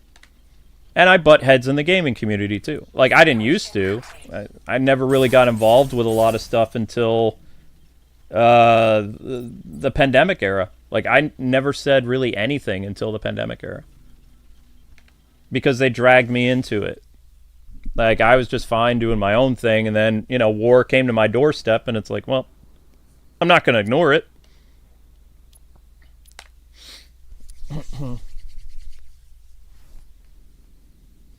Well, I mean, you don't have to have armed guards. I'm saying, like, this is why that turn the other cheek thing is dangerous, because people interpret that as you're not allowed to protect yourself. Then they'll bring up things like, well, Peter lived by the sword, died by the, you know, that kind of stuff. They're like, well, God didn't have, like, all those disciples who were armed with swords attack the guards that were coming to get Jesus and stuff like that. So that's their reasoning. They're like, well, you know.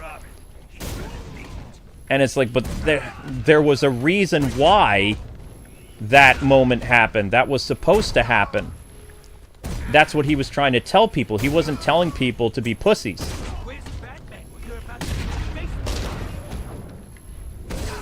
So you can see where I get agitated. And also, I do have trauma. Somebody pulled a knife on me. I acted. I did the right thing.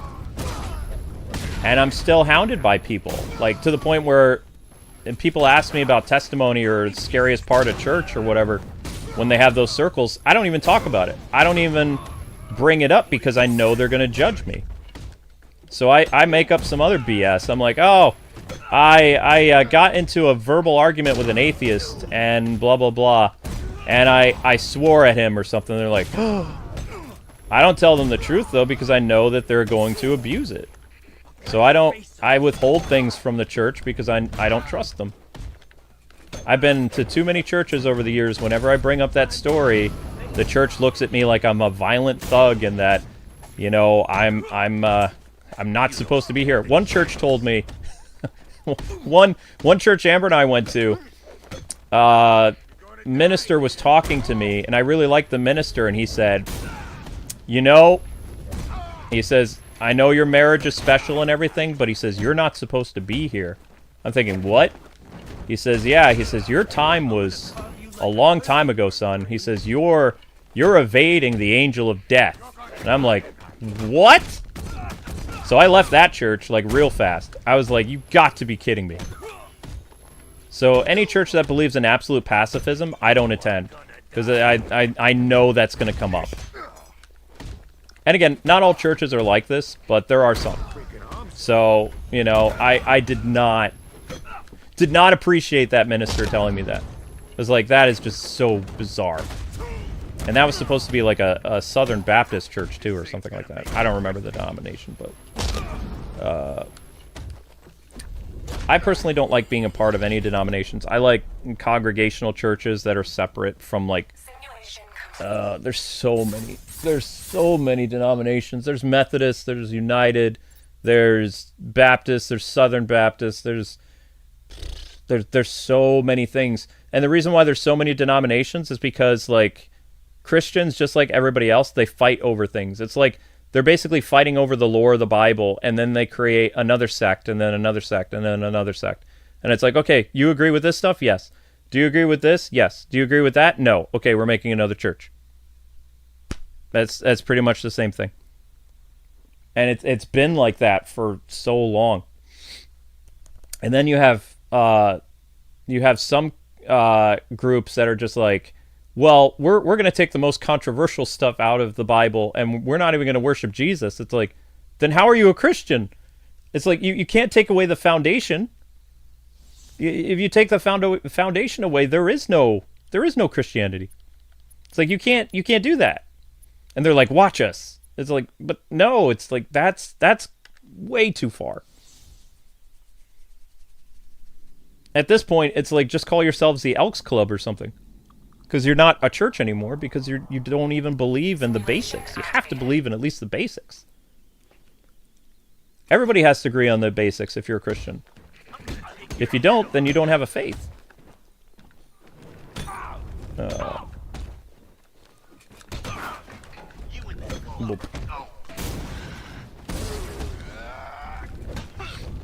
But just so you know, I am right about that, though. Martin Luther, the 95 Thesis that he nailed on the church door, like, there was no Lutherans until he left, I think it was the Methodist Church, and then created the Lutherans. And then from the Lutherans, there was another group.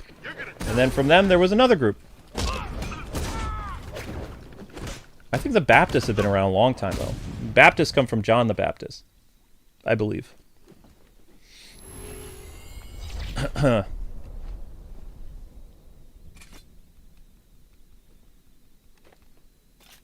No, I don't use guns. I use my fist. I've been able to disarm a person who pulled a knife on me when I was in my 20s. As long as they don't have the gun drawn, I can take them out real fast. Even if they have the gun out and they don't see me, I have a 50-50 shot. Especially if it's dark. Although, just so you know, I would not let the person live if they came into my house with a gun. I would use lethal force, like, real fast. It'd be over in seconds. I'd aim for the neck, probably use the groin first, and then when they're down, axe kick to the back of their neck, snap it like a twig. It would be over so quickly. You come in this house with a gun, you're dead. It's either me or you. Sorry. And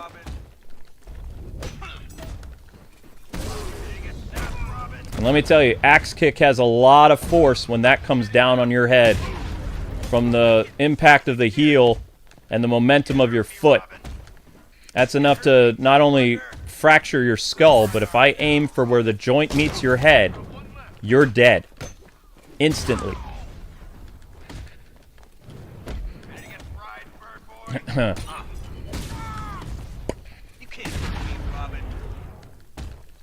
You won't even know what hit you. Now, Robin. Break. Can't hurt me, Steve Wonder. It's because I know how to defend myself. Obviously.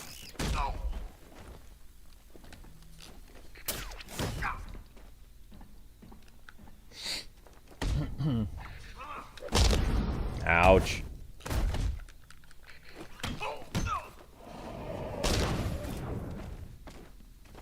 I would use Muay Thai, but I don't know how to use Muay Thai.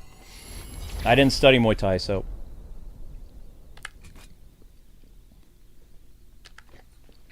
Like you could use a little help. Come on, Robin. Hit me. Whoops. You can't hurt me, Teen Wonder. Da-da-da-da-da-da-da.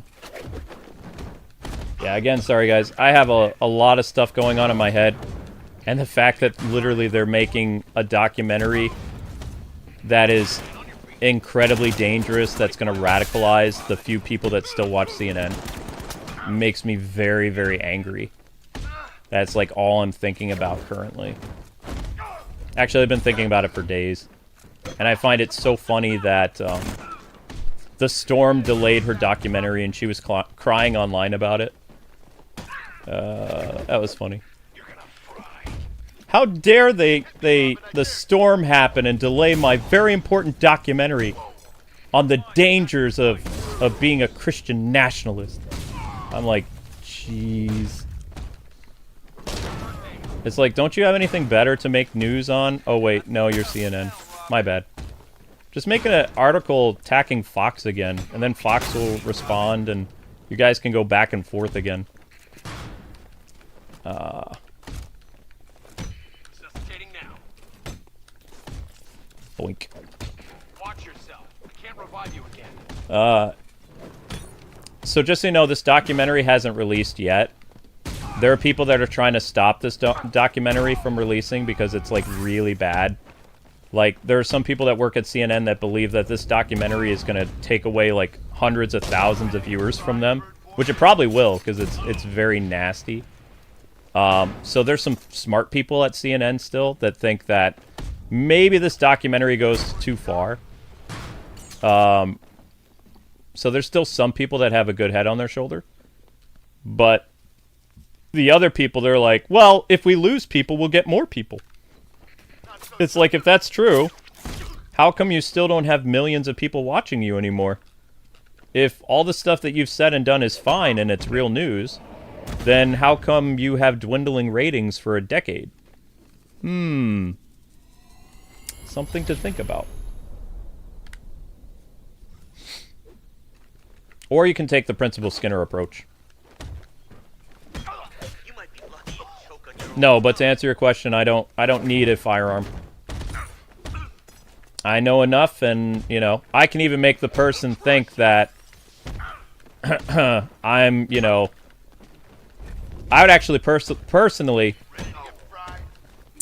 I would get close to the person and manipulate them, because criminals are stupid. And then once I was within reach of him, I'd kill him. That quick. And I just tell the cops, oops. I wouldn't even let him get a shot off. Because if I let him get a shot off, I'm dead.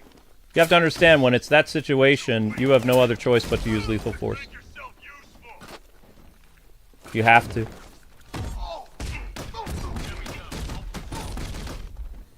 If the weapon is out, you have to act. It's them or you. There's no debating. Your life is more important than the person trying to take yours. That's how self-defense works.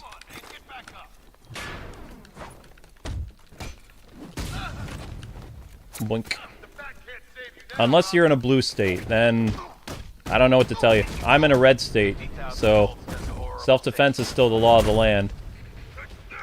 Even though they've tried to change Pennsylvania, Pennsylvania still has pretty strong self-defense laws. So, very thankful for that. But, I haven't had to do anything. No one's ever tried to break into my house, so I haven't had to do anything.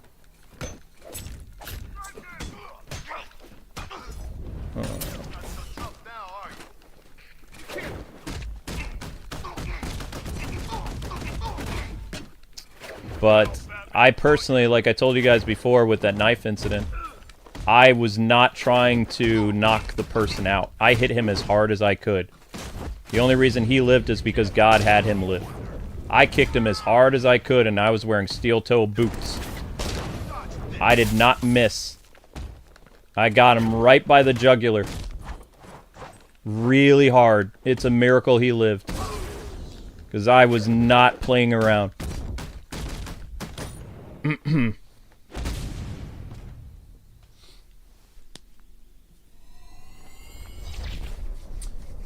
I know Taekwondo, Karate, and Jiu-Jitsu. I studied for about 2.5 years. Simulation complete. I'm also very proficient with a bow staff.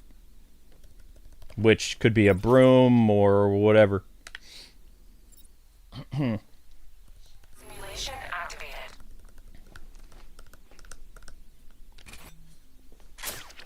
I'm gonna make you beg for mercy. Beg for mercy. I'm good. But yeah, I have witnessed miracles in my own life. That's why I'm probably still able to believe the stuff I did, because somebody was watching that young man. Because I hit him as hard as I could, and I was in shape back then. Not only in shape, but I was like toning my muscles too. I did a lot of leg exercises back in the day, and I was lifting quite a bit. I did not miss either. I hit him as hard as I could. And I swear I heard a crunch too, but...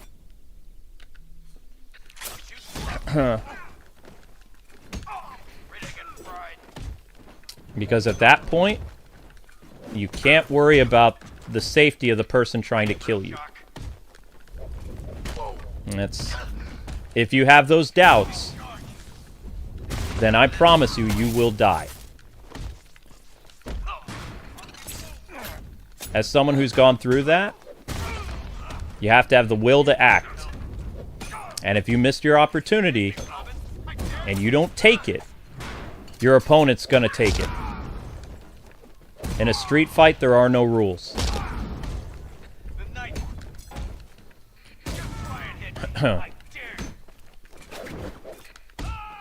Ah, darn it.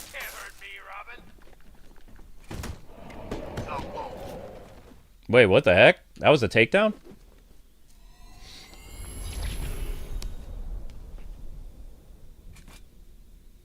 God bless the Amish. The Amish are pretty cool. The Amish, they can self-sustain themselves. They have their own communities. They're jacked as all get out. They're healthier. They just have, like, really long beards, though. They look like members of ZZ Top. I know a couple Amish people. They're really nice. I bought some of my furniture that I have in this house is from Amish country. Like, they're amazing craftsmen, too. The fact that they can build a barn in one day is insane. You know how long it would take someone, like a regular 9-to-5 job person, to put together a barn? They can raise a barn in one day. Without any modern tools. Whereas Amber? Amber's getting ready for... Amber's sleeping and then she has work.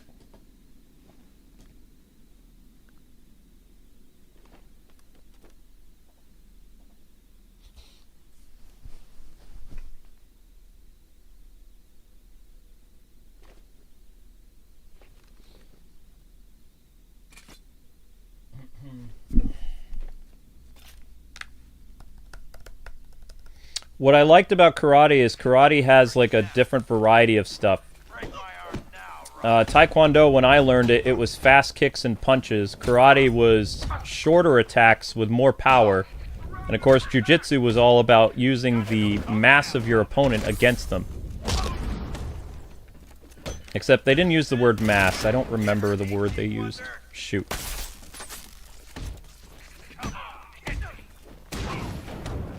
Hey, Mr. Medic, can you bring people back? I kind of messed up. Right, bird boy. Oh. Cover me, I'm fixing this guy. Come on, and hit me. You want to be hit? Okay.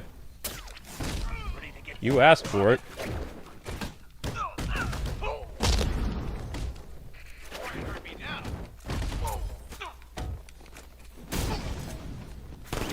Did he get one off? Not so tough now. Yeah, he got one off. I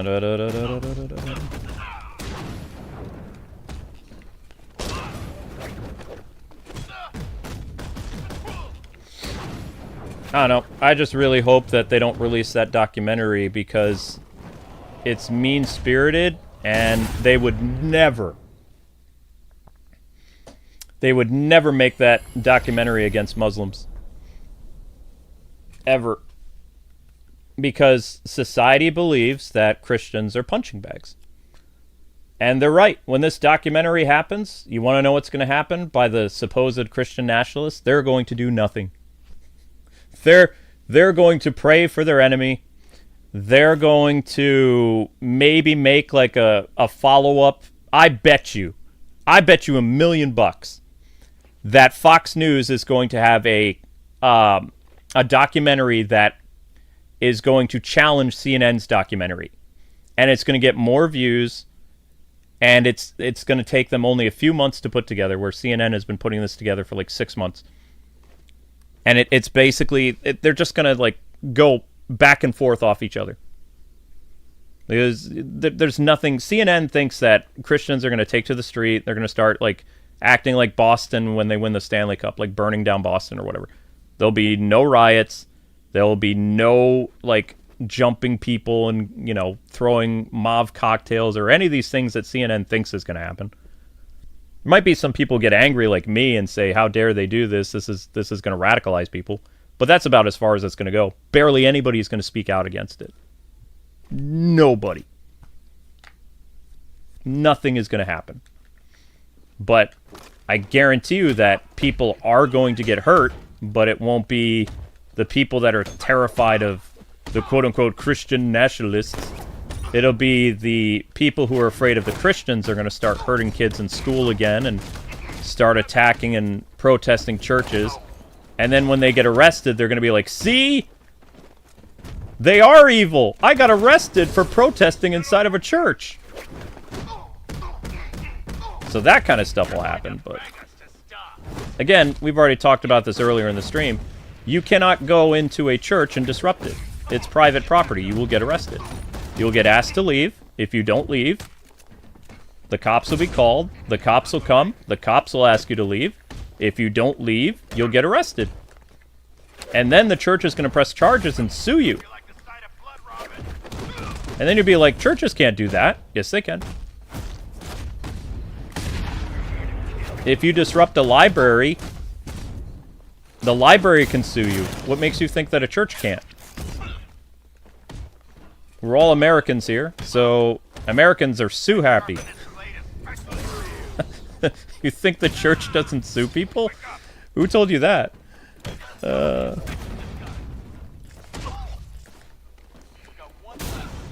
You'll help pay for their new organ or something. Actually, most churches don't even have organs anymore. I miss that. I miss the traditionalness. So many churches have, like, worship teams and stuff now. Like, before it was all hymns and stuff. How many of you guys, like, those of you that attend church, how many of you guys still have, like, hymns? Like, stuff from the 1800s and the 1700s? Like, where somebody actually plays, like, a church organ or a harpsichord or something. Do you, like, have that at all? Like, in the 90s, we still had hymns. Like, people would, like, do all the vibrato with their voice, like, oh, you know, when you would sing. It didn't sound all contemporary with like drums and a guitar and stuff. Like people would still sing like hymns that were around for like centuries and stuff. Simulation complete. Is that still a thing, or is it all Chris Tomlin now? Chris Tomlin became the new hymns.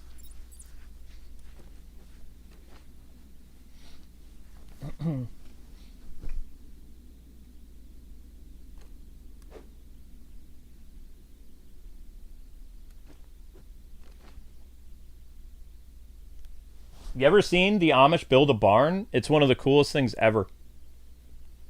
I happened to be driving by on the highway when they were doing a barn rising, and we were like stuck in traffic. This was like between Philadelphia and like Allentown or wherever. And the Amish were out in the field. There was like 50 of them. And we're sitting here in traffic. And I was trying to roll down my window to hear what they were saying, but it looked like a swarm of dudes with like, it didn't even look like they were jacked. These guys weren't like bodybuilders, but they raised the barn. There was like 50 of them using ropes and stuff. And then after the barn was up, you had dudes like running up with ladders, and they'd go up there and they'd start securing the stuff.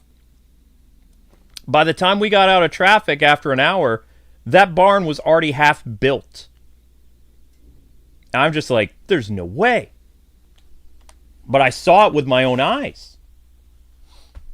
That was one of the coolest things I've ever seen. Like, the Amish are really smart. I don't know how they did that. It was still probably one of the coolest things that I've seen. Old man strength? I mean, you had people that were like 50, 40, 30s, 20s. It was like 50 dudes. And they'd be on either side, and they would... I didn't even know how they pulled it up. It was like watching the Hulk put up a building or something. And this isn't a small shed either. This is a barn. This is a big barn. Big barn. They're lifting the thing up, and then I don't know, they somehow got it in place. They came back, more dudes, and they were putting in the different parts of the barn. By the time we were like moving in traffic again, they had the barn door on. One side of the barn was completely done. And then we could see in the other side of the barn that they were still, putting together. But they were doing it so quickly. No crane. No modern technology, no drills, no nothing. Hammers, nails, saws. That's it. Very cool.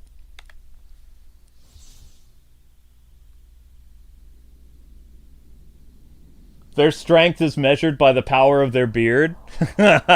Probably. Simulation activated. The beard has magic powers. Maybe they know something we don't. Like Samson had super long hair. Maybe men who have super long hair have super strength. And once we have our hair cut, that's why the Amish never trim their beard, because they're all freaking Samson. I don't know. It's still a cool thing to see. That's one of the neat things about Pennsylvania. People are like, what kind of touristy things do you have in Pennsylvania? We got the freaking Amish, man. we got the Amish. We got old school peeps like living in our state.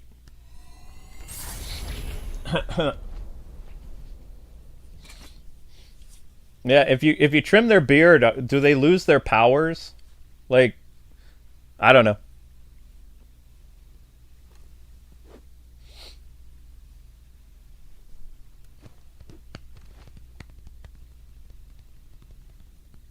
I'm not saying Chris Tomlin's songs are bad or anything. What I'm saying is, like, I've visited lots of churches over the past, 5 years.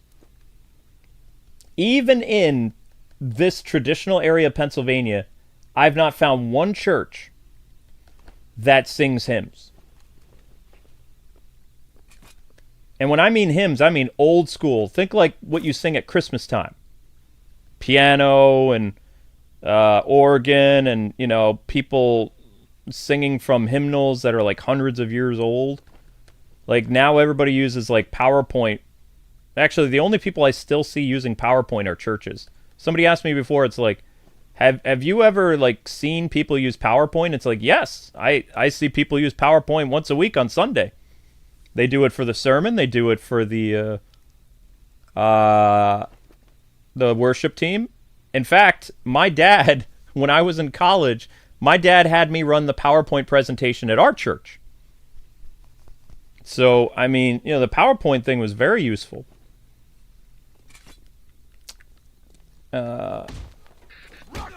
But there was a day where, you know, we didn't have PowerPoint presentations. So pretty much the world that I grew up in doesn't exist anymore. Very few churches sing hymns. Very few people use PowerPoint. There's no Blockbuster anymore. Nobody uses a phone book anymore. Nobody owns a dictionary or an encyclopedia. Nobody uses a rotary phone. Nobody uses a car phone. What else? What else did we do that you guys don't do? Nobody uses a TV guide anymore.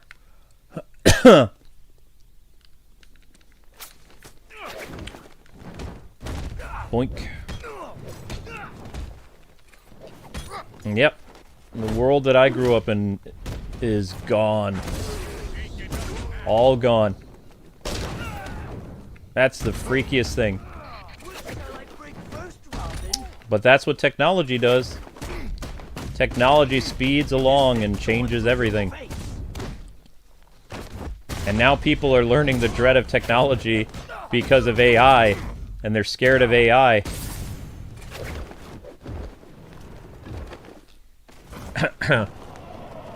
Boink.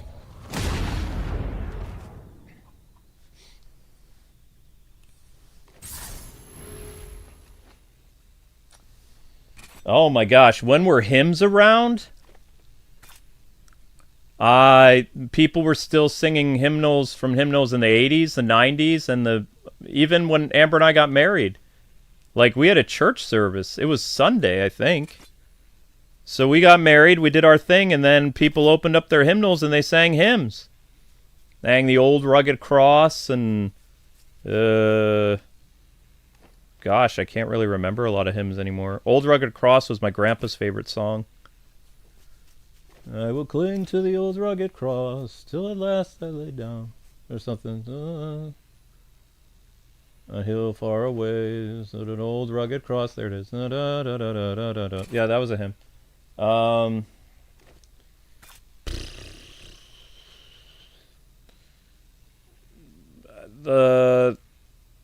My dad's church used hymns until he retired. My dad wanted both contemporary and he wanted traditional. So my dad was a minister that did both, because we had a praise team and we sang from hymns. So, the praise team was not the whole time though. Like, when I was a drummer for my church, I did 2 or 3 songs with the praise team, and there was like 6 hymnal songs. And that was, you know, church service or whatever.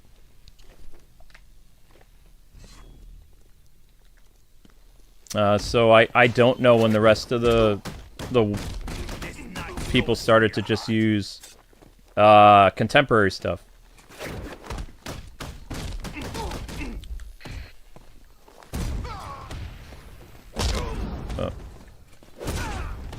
I can't tell you. I don't know.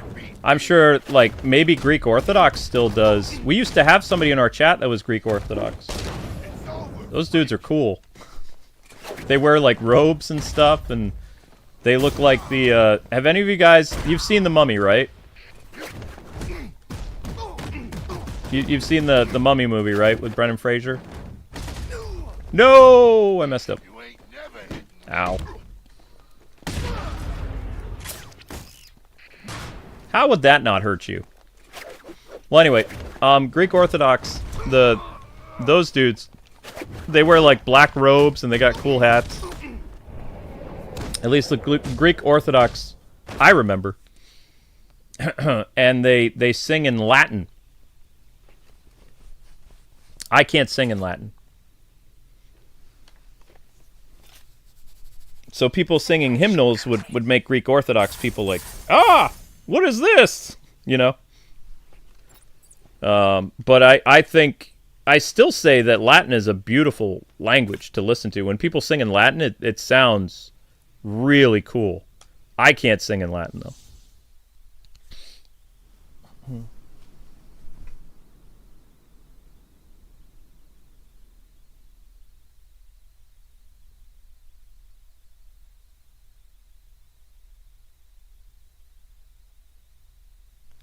Whoa! Your church still sings hymns, and you use CDs and cassettes? What, do you have a Radio Shack near you?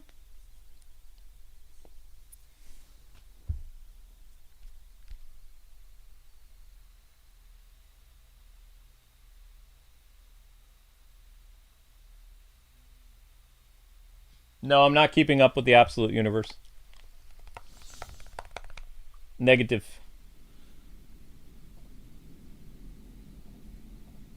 Oh, whoops. Yeah, I forgot to look at... Oh, darn it. Hourly views dipped a long time ago. Shoot. That's what happens when I get on a tangent.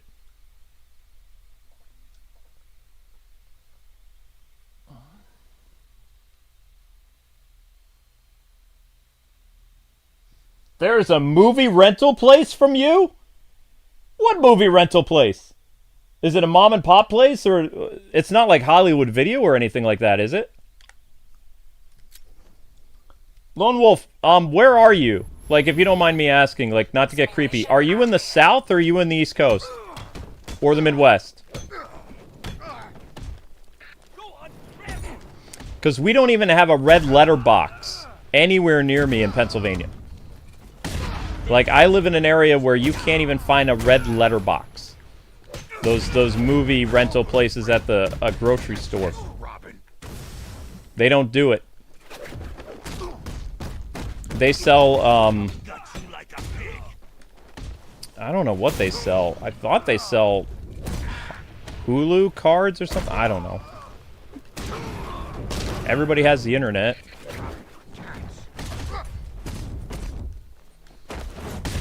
Uh-oh.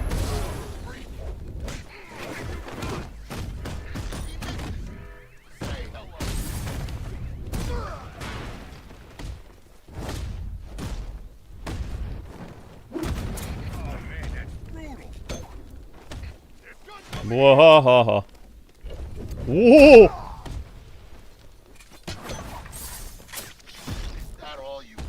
Is that all I got? No.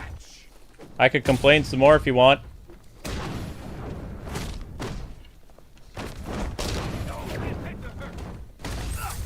Oh, cool. Wait, Robin pulled off something that I struggle with Batman? Oh, that's irony. That is irony right there.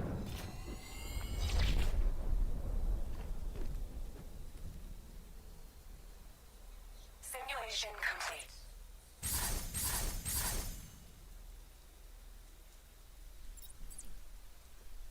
Northern VA. Okay.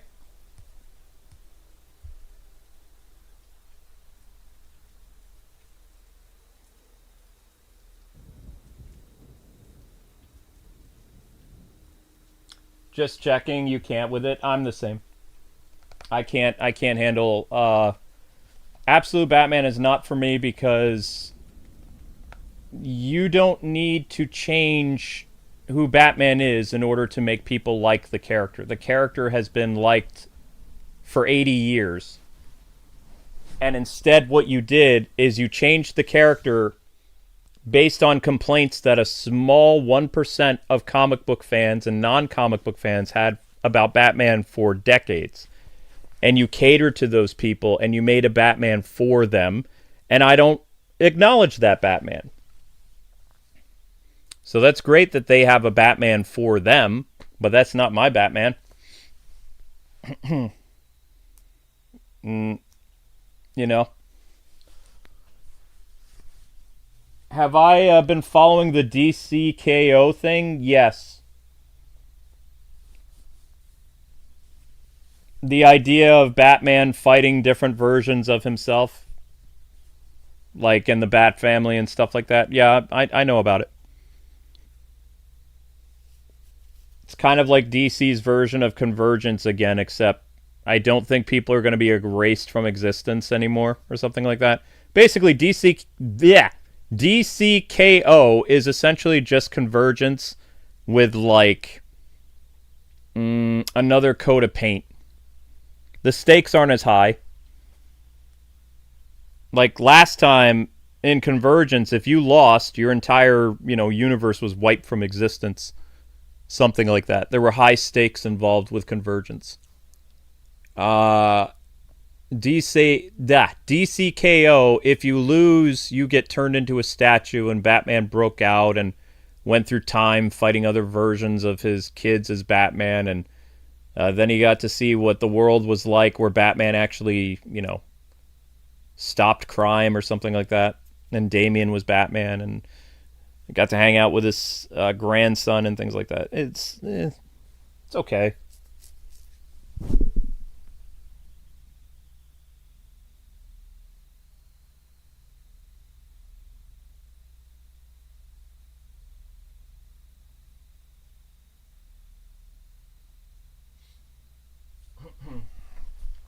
But I mean, people probably aren't expecting me to say, "Oh yeah, DCKO is Convergence," because they don't remember Convergence. But Convergence had different Batmen like fighting each other and running into each other and things like that. The only difference is they had an entire world at stake when they fought, and if you messed up, then Super Brainiac or whatever his name was would erase your entire world from existence. So not just billions of people, like an infinite number of people and universes would just go. And I think that's what happened to Stephanie and Tim. I don't know if they won or not. They're cuddling at the end of an issue of Convergence. They've just reconciled. They're together. They're too tired to move because they're all beat up. And I don't know if their world ends or not. I think it does. I don't know.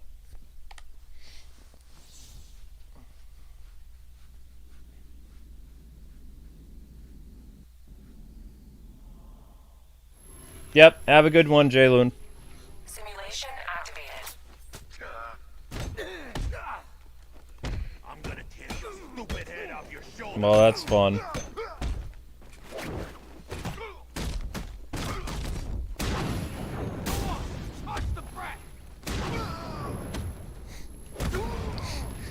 Oh my gosh. But you know how I told you guys that I don't get like I tried to hang out with other Christian gamers and things and go to other people's like YouTube channels that are Christian, and I say stuff and like they just don't respond to me, and then they like email me or whatever, and they're like, "Hey, thank you so much for what you said, but I didn't want to respond to you in public because you have a gaming channel, and I believe gaming is satanic." And I'm just like, oh, come on. Seriously? Like, I came to your channel, and I'm like, in agreement with you about this whole CNN thing, and you're gonna go and do me like that. It's like, seriously. It always feels like I'm alone against the world, I can't find friends. Even when I try to be nice to people, I can't find a place to belong outside of gaming. I just can't. So I just don't even bother with it. I just don't do the social interaction because it always leads to somebody having a problem with something. I've only become a controversial figure because I've had people tick me off so much over the years. Ouch. Even then, my controversial stuff is so tame. Boink. Whoops.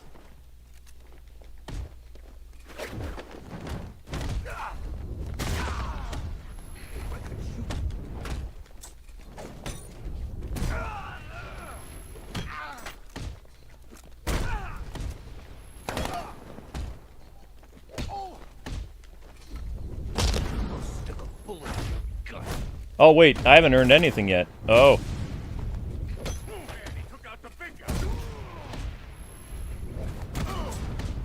Na, na, na, na, na. But you can see why I like gaming so much is because gaming was always there for me. Like, and the world of gaming was so fascinating to me as a kid, from things like fantasy games and superhero games and racing games and fighting games, each with their own lore and like genre and stuff like that. It was just, I don't know, it became my calling card. When I got picked on by bullies in school, or bullies at church, or like deacon kids always tried to make the pastor's kid look stupid because I didn't know as much scripture as the deacon kids. So in Bible study, they would purposely like try to show up the pastor's son. Because if you could show up the pastor's son, that meant that you were smarter than the pastor or whatever.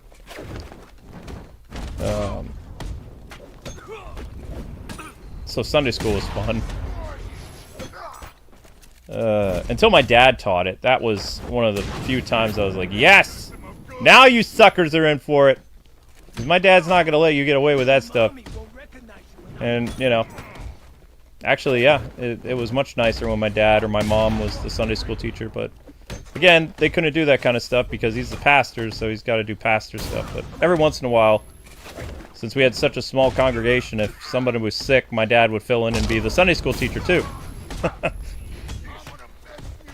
He's such a good guy. You tell I really like my dad a lot. My dad's a really cool person. I never really looked up to movie people as, like, you know, big heroes growing up. I had my dad.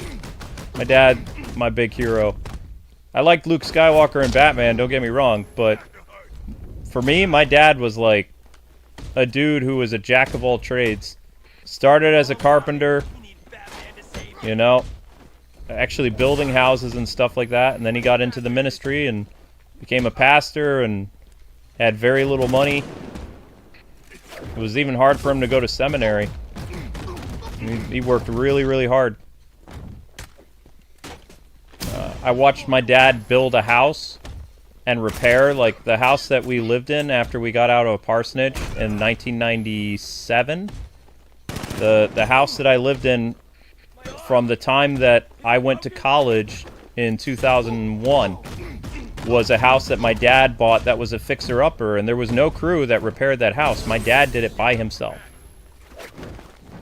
So I, you know, my high school years and stuff was living in a house that my dad was fixing up as we were living there. So he was really, really smart. But because he was a carpenter, he knew how to do stuff, you know? So that's why he did it.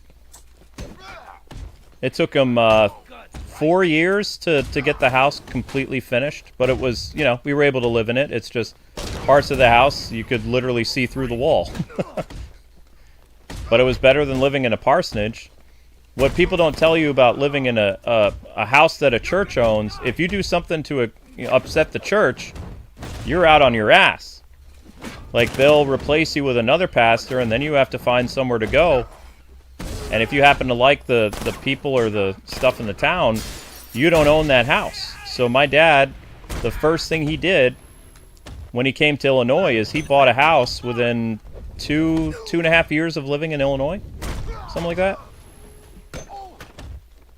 And we were living in a fixer-upper for quite a while. But it was much, much better than, you know, living in a house that you can be evicted in for whatever reason. It's almost like living in a... It's worse, because, like, a church can make up whatever reason to kick the pastor out. You're leading the flock astray or whatever.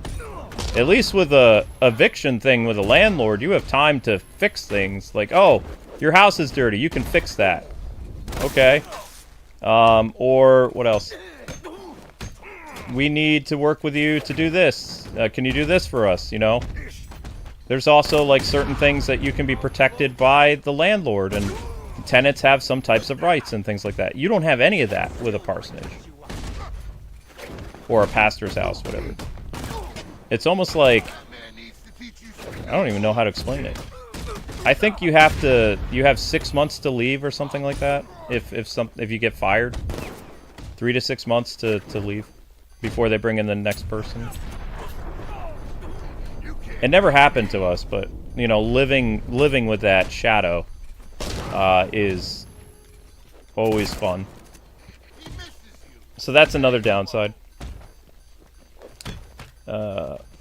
Because, you know, me being an older kid and stuff like that, I learned things about stuff that I wasn't supposed to, because ADD kids are very, very curious, you know? So I wasn't supposed to know stuff as a 6-year-old that teenagers or college kids would know. So it made it very hard for my dad to kind of, like, not show me the ugly side of his job sometimes, because I was able to find out stuff. Probably my love for Batman kind of helped with investigating things, or just being consciously aware of my surroundings, you know? Like, realizing that not every smiley person is a good person, that kind of thing. It gave me trust issues, though. Both secular life and, you know, Christian circles. I have a hard time trusting people.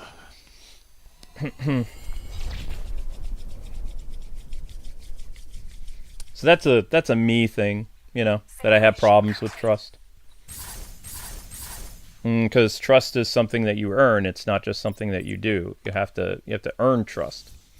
And then when trust is muddied, it's hard to get trust back. You know? I don't know if any of you know what that feels like, but it's rough. Like when somebody does something and that trust is taken away and it's gone forever, you can't get the trust back. And you're aware of what happened, and it's like, yeah, you've forgiven, but forgiving doesn't mean forgetting. That's the thing. I would love if there was a way to forgive and, like, literally you forget. But me, when something bad happens, and even if I forgive somebody, I still remember it, and I obsess over it sometimes. Like, I can remember every intricate detail of what that person did. Even though I forgave them in public, I still, you know, still remember things. Simulation activated.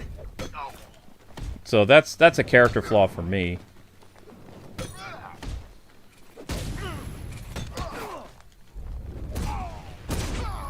But for my dad, it was funny for him because he didn't realize how in tune to everything around me.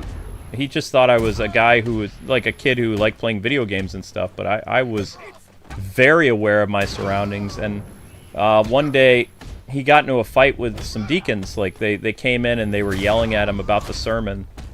The sermon made them very upset because it made them think. And I thought my dad was going to lose his job, so I was upstairs as like a 6 or 7-year-old. I was crying, and my dad came up, and he was like, "What's going on, buddy?" And I was like, I'm scared we're going to lose our house." He says, "What would make you think we're going to lose our house?" "Because the deacons are going to fire you because they're stupid." And he was like, "What do you mean?" I said, "Well, if you do something bad, doesn't that mean this isn't our house? The church owns it." And he's like, "Where did you learn this?" So, you know, you could see I was quite a handful for my dad and my mom, because I knew the tough parts about their job that a child is not supposed to know. So it made, you know, sometimes when scary things would happen in the ministry, I'd worry that my parents were going to get, you know, made homeless and stuff. I knew about that ever since I was a little kid. My sister, she was oblivious. But, you know, that's one of the scary things that people don't realize. It's like living in a rented property, but with no protections of a rented property. That's why if you're able to buy a house as a minister, you really need to do that. Because that's for the best. It also, the church actually prefers if you buy a house, because that says you want to stick around. It's good for job security. If you're just living in their house, you know, eventually they're going to want somebody younger, they're going to want all kinds of stuff. Whoop.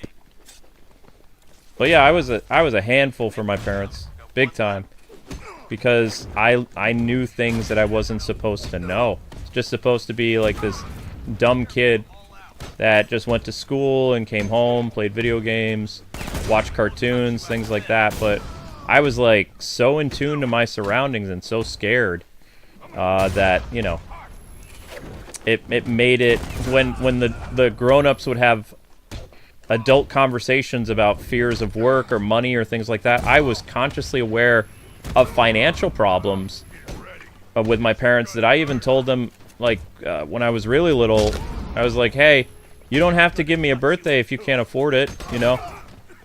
I did that kind of stuff. They still threw me the birthday anyway, but I brought it up sometimes because I knew about it.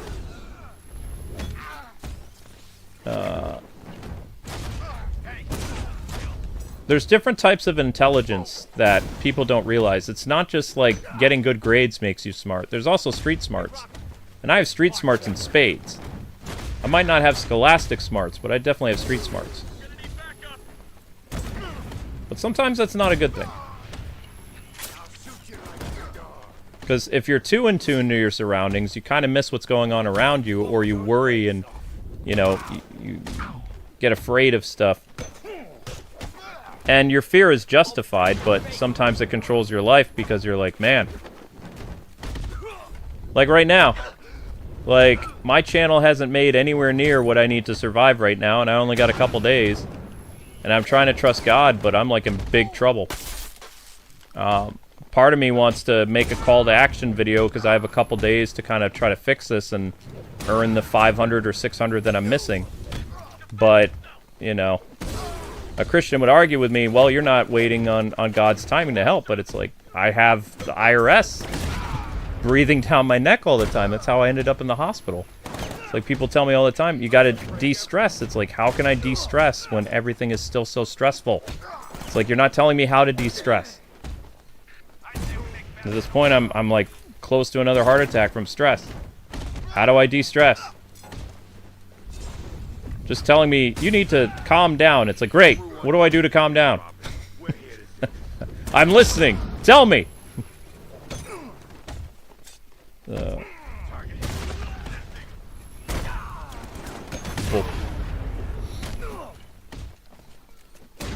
That's why I said I'm more of a realist than anything else. Because a realist, you look at statistics, you look at numbers, you look at what's, you know, happening around you. You formulate plans, strategize, make contingencies, work towards goals, things like that.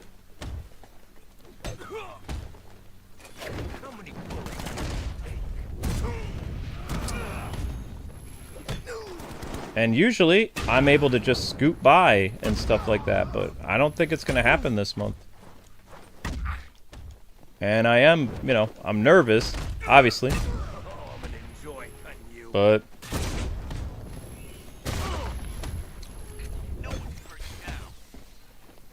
and the longer I don't make that video, the more scared I get. It's like, how do you reach people, you know? It's like, I'm probably still going to release that newsletter, that call to action newsletter, but I don't know. Because like I said, you can't bargain with the IRS. It's not a thing. You get one offer and compromise. One. And once you use that, regardless of your income going down or whatever, you don't get grace. You don't get forgiveness from the IRS. You pay or you go to jail. Cause and effect.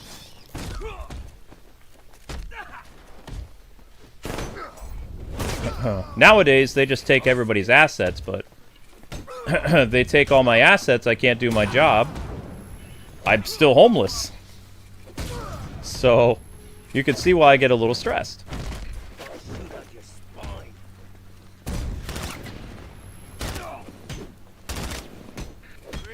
Wait, did I already win? I might have already won. So, thank you to the 2 people that became members, by the way. I saw it earlier in the stream that there were 2 people that became members.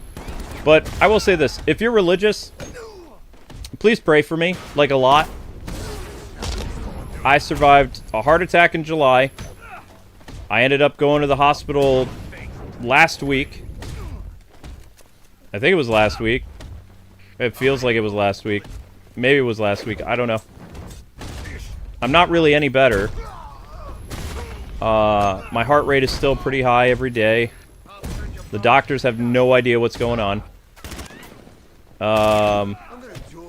Because all their readings are normal, but yet when I get picked up in the ambulance, the readings are abnormal. And then when I'm in the ER, everything stabilizes and everything looks like it's completely fine. When I had the ultrasound for my heart, everything was normal. When I had the x-ray for my heart, everything looked normal. When I had the blood test for my heart, everything looked normal. So, nobody knows what's going on. Other than stress. I have so much stress.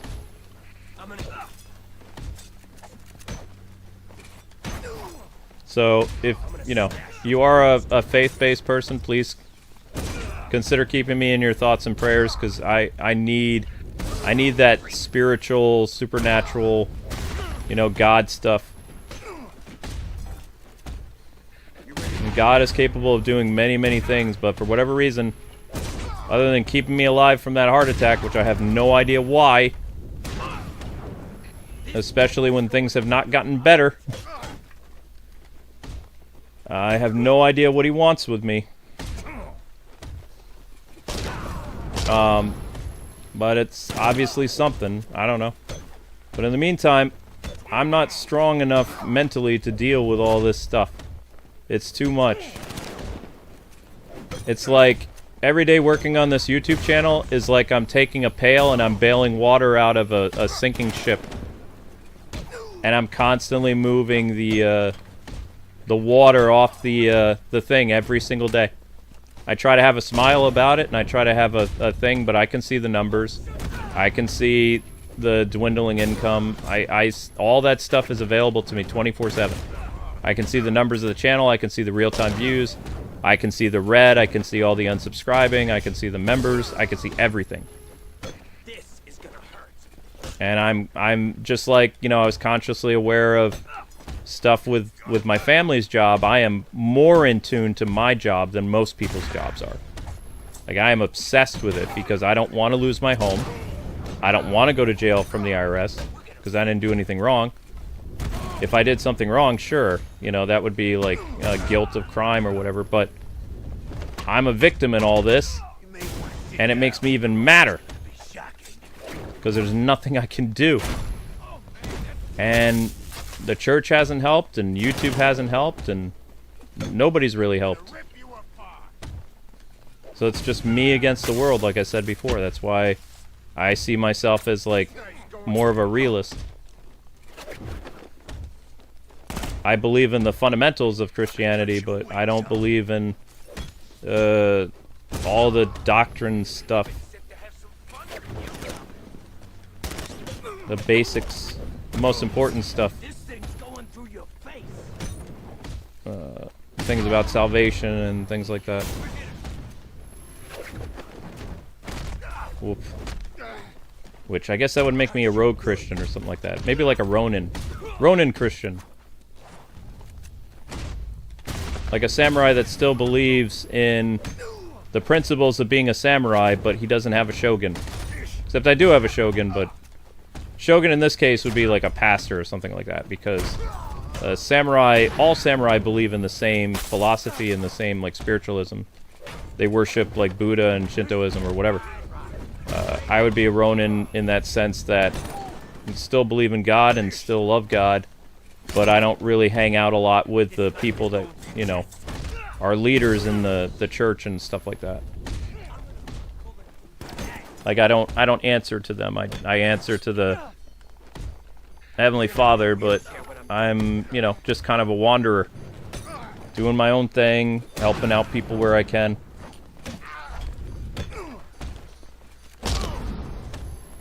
But the isolation is hard. It'd be nice to find a place to belong sometime, you know? Especially I'm getting old. I'm not going to be like one of those old men that actually has a group of people to hang out with. You know? All those old men that get to hang out with people in nursing homes and stuff like that. Yeah, that won't be me. I'll be the guy in the rocking chair by himself. Probably humming Legend of Zelda. If I still have my teeth. Actually, I think you can hum without your teeth.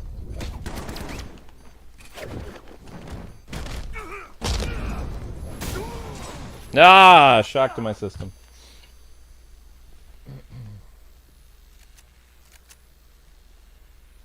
Simulation complete.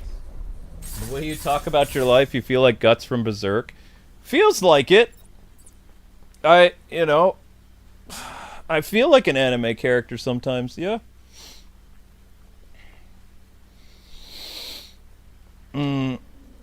I don't think that I was supposed to...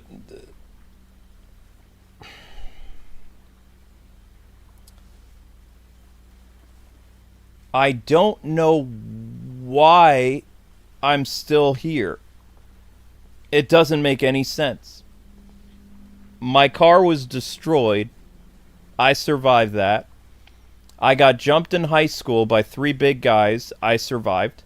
I had a knife pulled on me in high school with the intention of doing really dangerous harm to me. I survived that. I fell off of a 2-story building. Didn't die. I fell in bushes. Got cut up really bad, but I didn't die. I had a heart attack and didn't die. What's known as a minor heart attack. I'm still here, and I just don't know why. My finances haven't improved. My marriage is the same. My channel hasn't improved. My bills haven't gone down. I have more bills now because I have, repeated stints in the hospital. And whenever you get an EKG or you get a X-ray or any of that stuff, that's very expensive, whether you have insurance or not. So I have all these bills piling up that I didn't have over the past 6 to 7 months. And literally, I'm losing about, I don't know, I lost 100 subscribers this month, something like that. I haven't done anything controversial that I know of. And like I said, I keep tabs on certain people to see if they're trying to smear my name. And they haven't said anything. There's nothing about me, nothing new on those social media forum sites. It's just been weird. But yeah, prayer is the best thing that you can do. That's the best possible thing, I think. Strength is good. Pray for strength. Pray for... I'm not a very humble person, but maybe humility. Understanding, compassion. I'm not a very compassionate person. Patience. I'm not a very patient person. But most importantly, I don't want to go to the hospital anymore. I don't like my heart racing all the time. It's scary. And I don't know how to be strong about that. It's, even when I've been streaming for 4 hours, this entire time my heart has been racing. I can hear my heartbeat in my head, almost. It's very loud. If I were to take my my little machine thingy that I have with me, it would tell me I'm probably at 145 beats per minute or something. And I'm not even doing anything strenuous. I'm just talking. So, the fact that even before my heart attack last year, I was able to do my job without any problems. It was after I was done with my job that the heart attack hit. If I was still streaming all day that day, I probably wouldn't have had a heart attack. It was afterwards. I get attacked by all my thoughts. As soon as I'm done working, I'm checked out of work, right?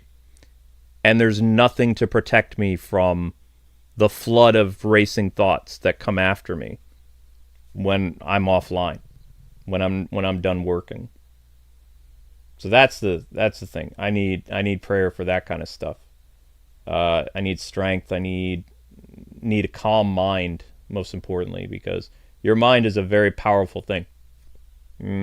Your mind can be used for good or evil. And my mind is evil. My mind likes to torture me with, what ifs and, you didn't work hard enough, you didn't make this video, you didn't do that, you lost so much money, you're losing so much subscribers. Like, it feels like, honestly, that the devil's trying to kill me, personally. And I guess my body is getting tired to the point where I'm getting heart attacks now. I don't know. So, yeah, if you believe in that stuff, please keep me in your prayers. That's all I ask.